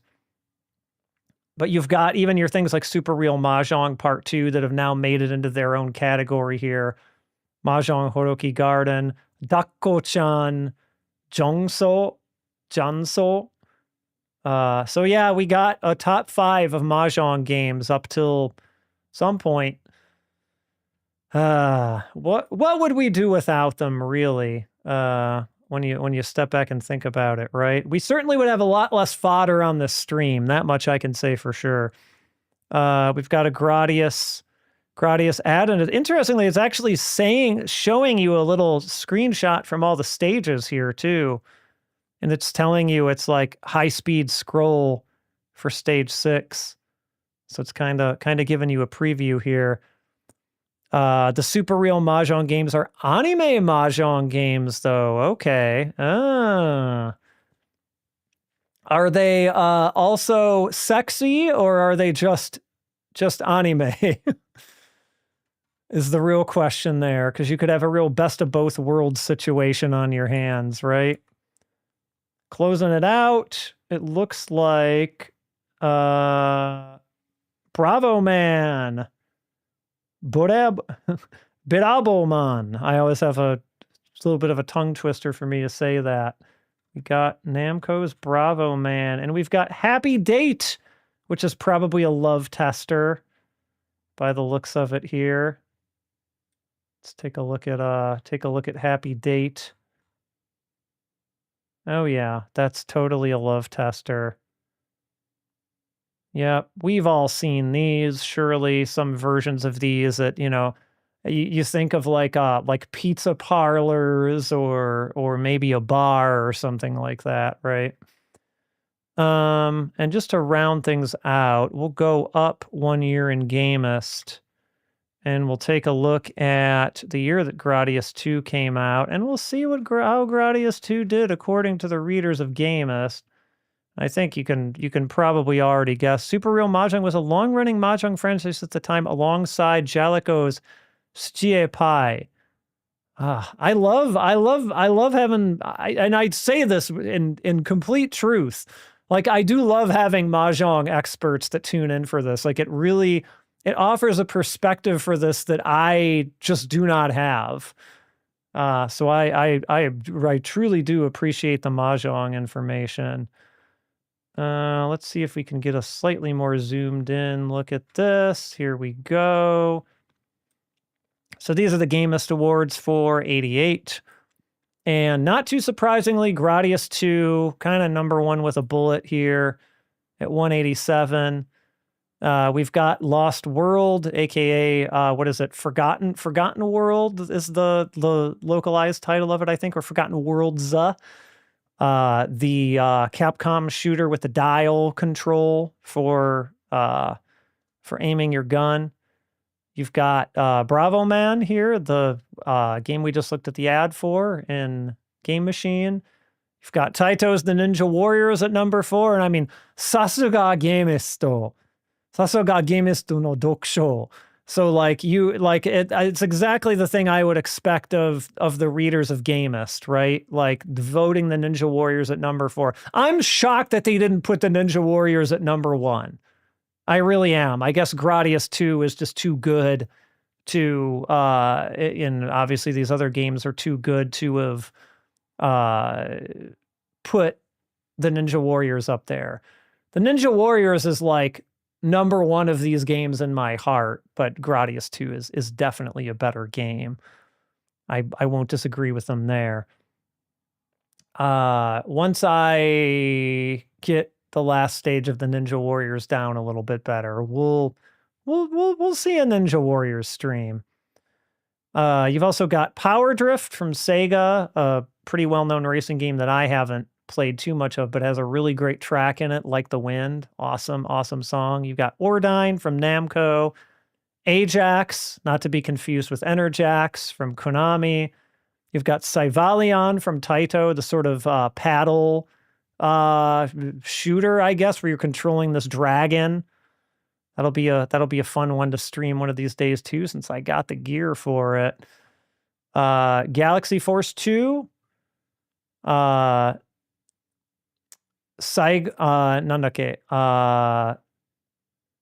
trying to remember. It's not, I keep wanting to say Saigo no Nimpo.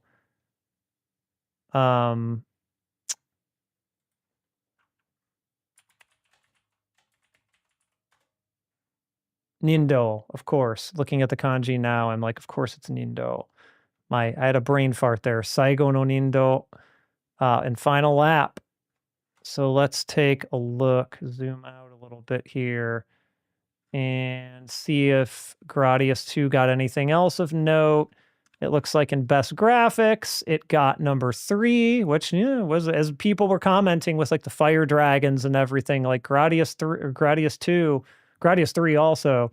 Really nice looking game. Lost World got the first, and Galaxy Force 2 got above it though. I can see that. Best character. Did Vic Viper get a best character? Is the real question. Gopher. So the brain boss at the end there got 11th place best character. The Vic Viper got 9th best character, below Kunoichi from the Ninja Warriors, and below, other characters as well. Bravo Man got the number 1 best character here. What else? So the overall hit games, I'm not really sure what the point score is based off of here, but you still have Afterburner here this year, which is crazy. You've got World Stadium and Gradius 2 here, so Gradius 2 also.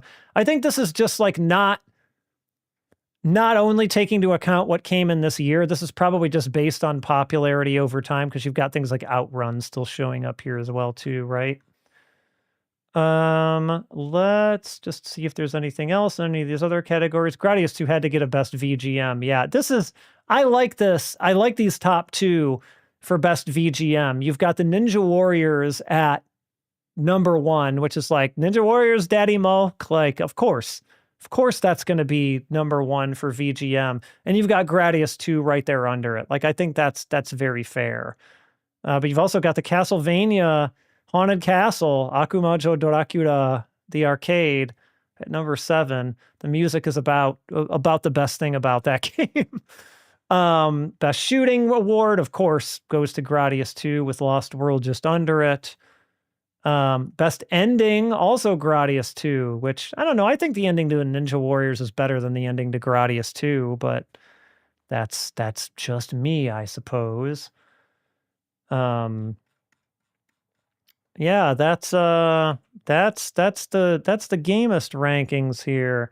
So before we wrap for the night, I wanted to show folks really quickly how the whole blurb thing works. I was talking about this early on the stream for those who weren't here. You can do this through YouTube as well, but it's a little bit, you need a browser extension and things like this.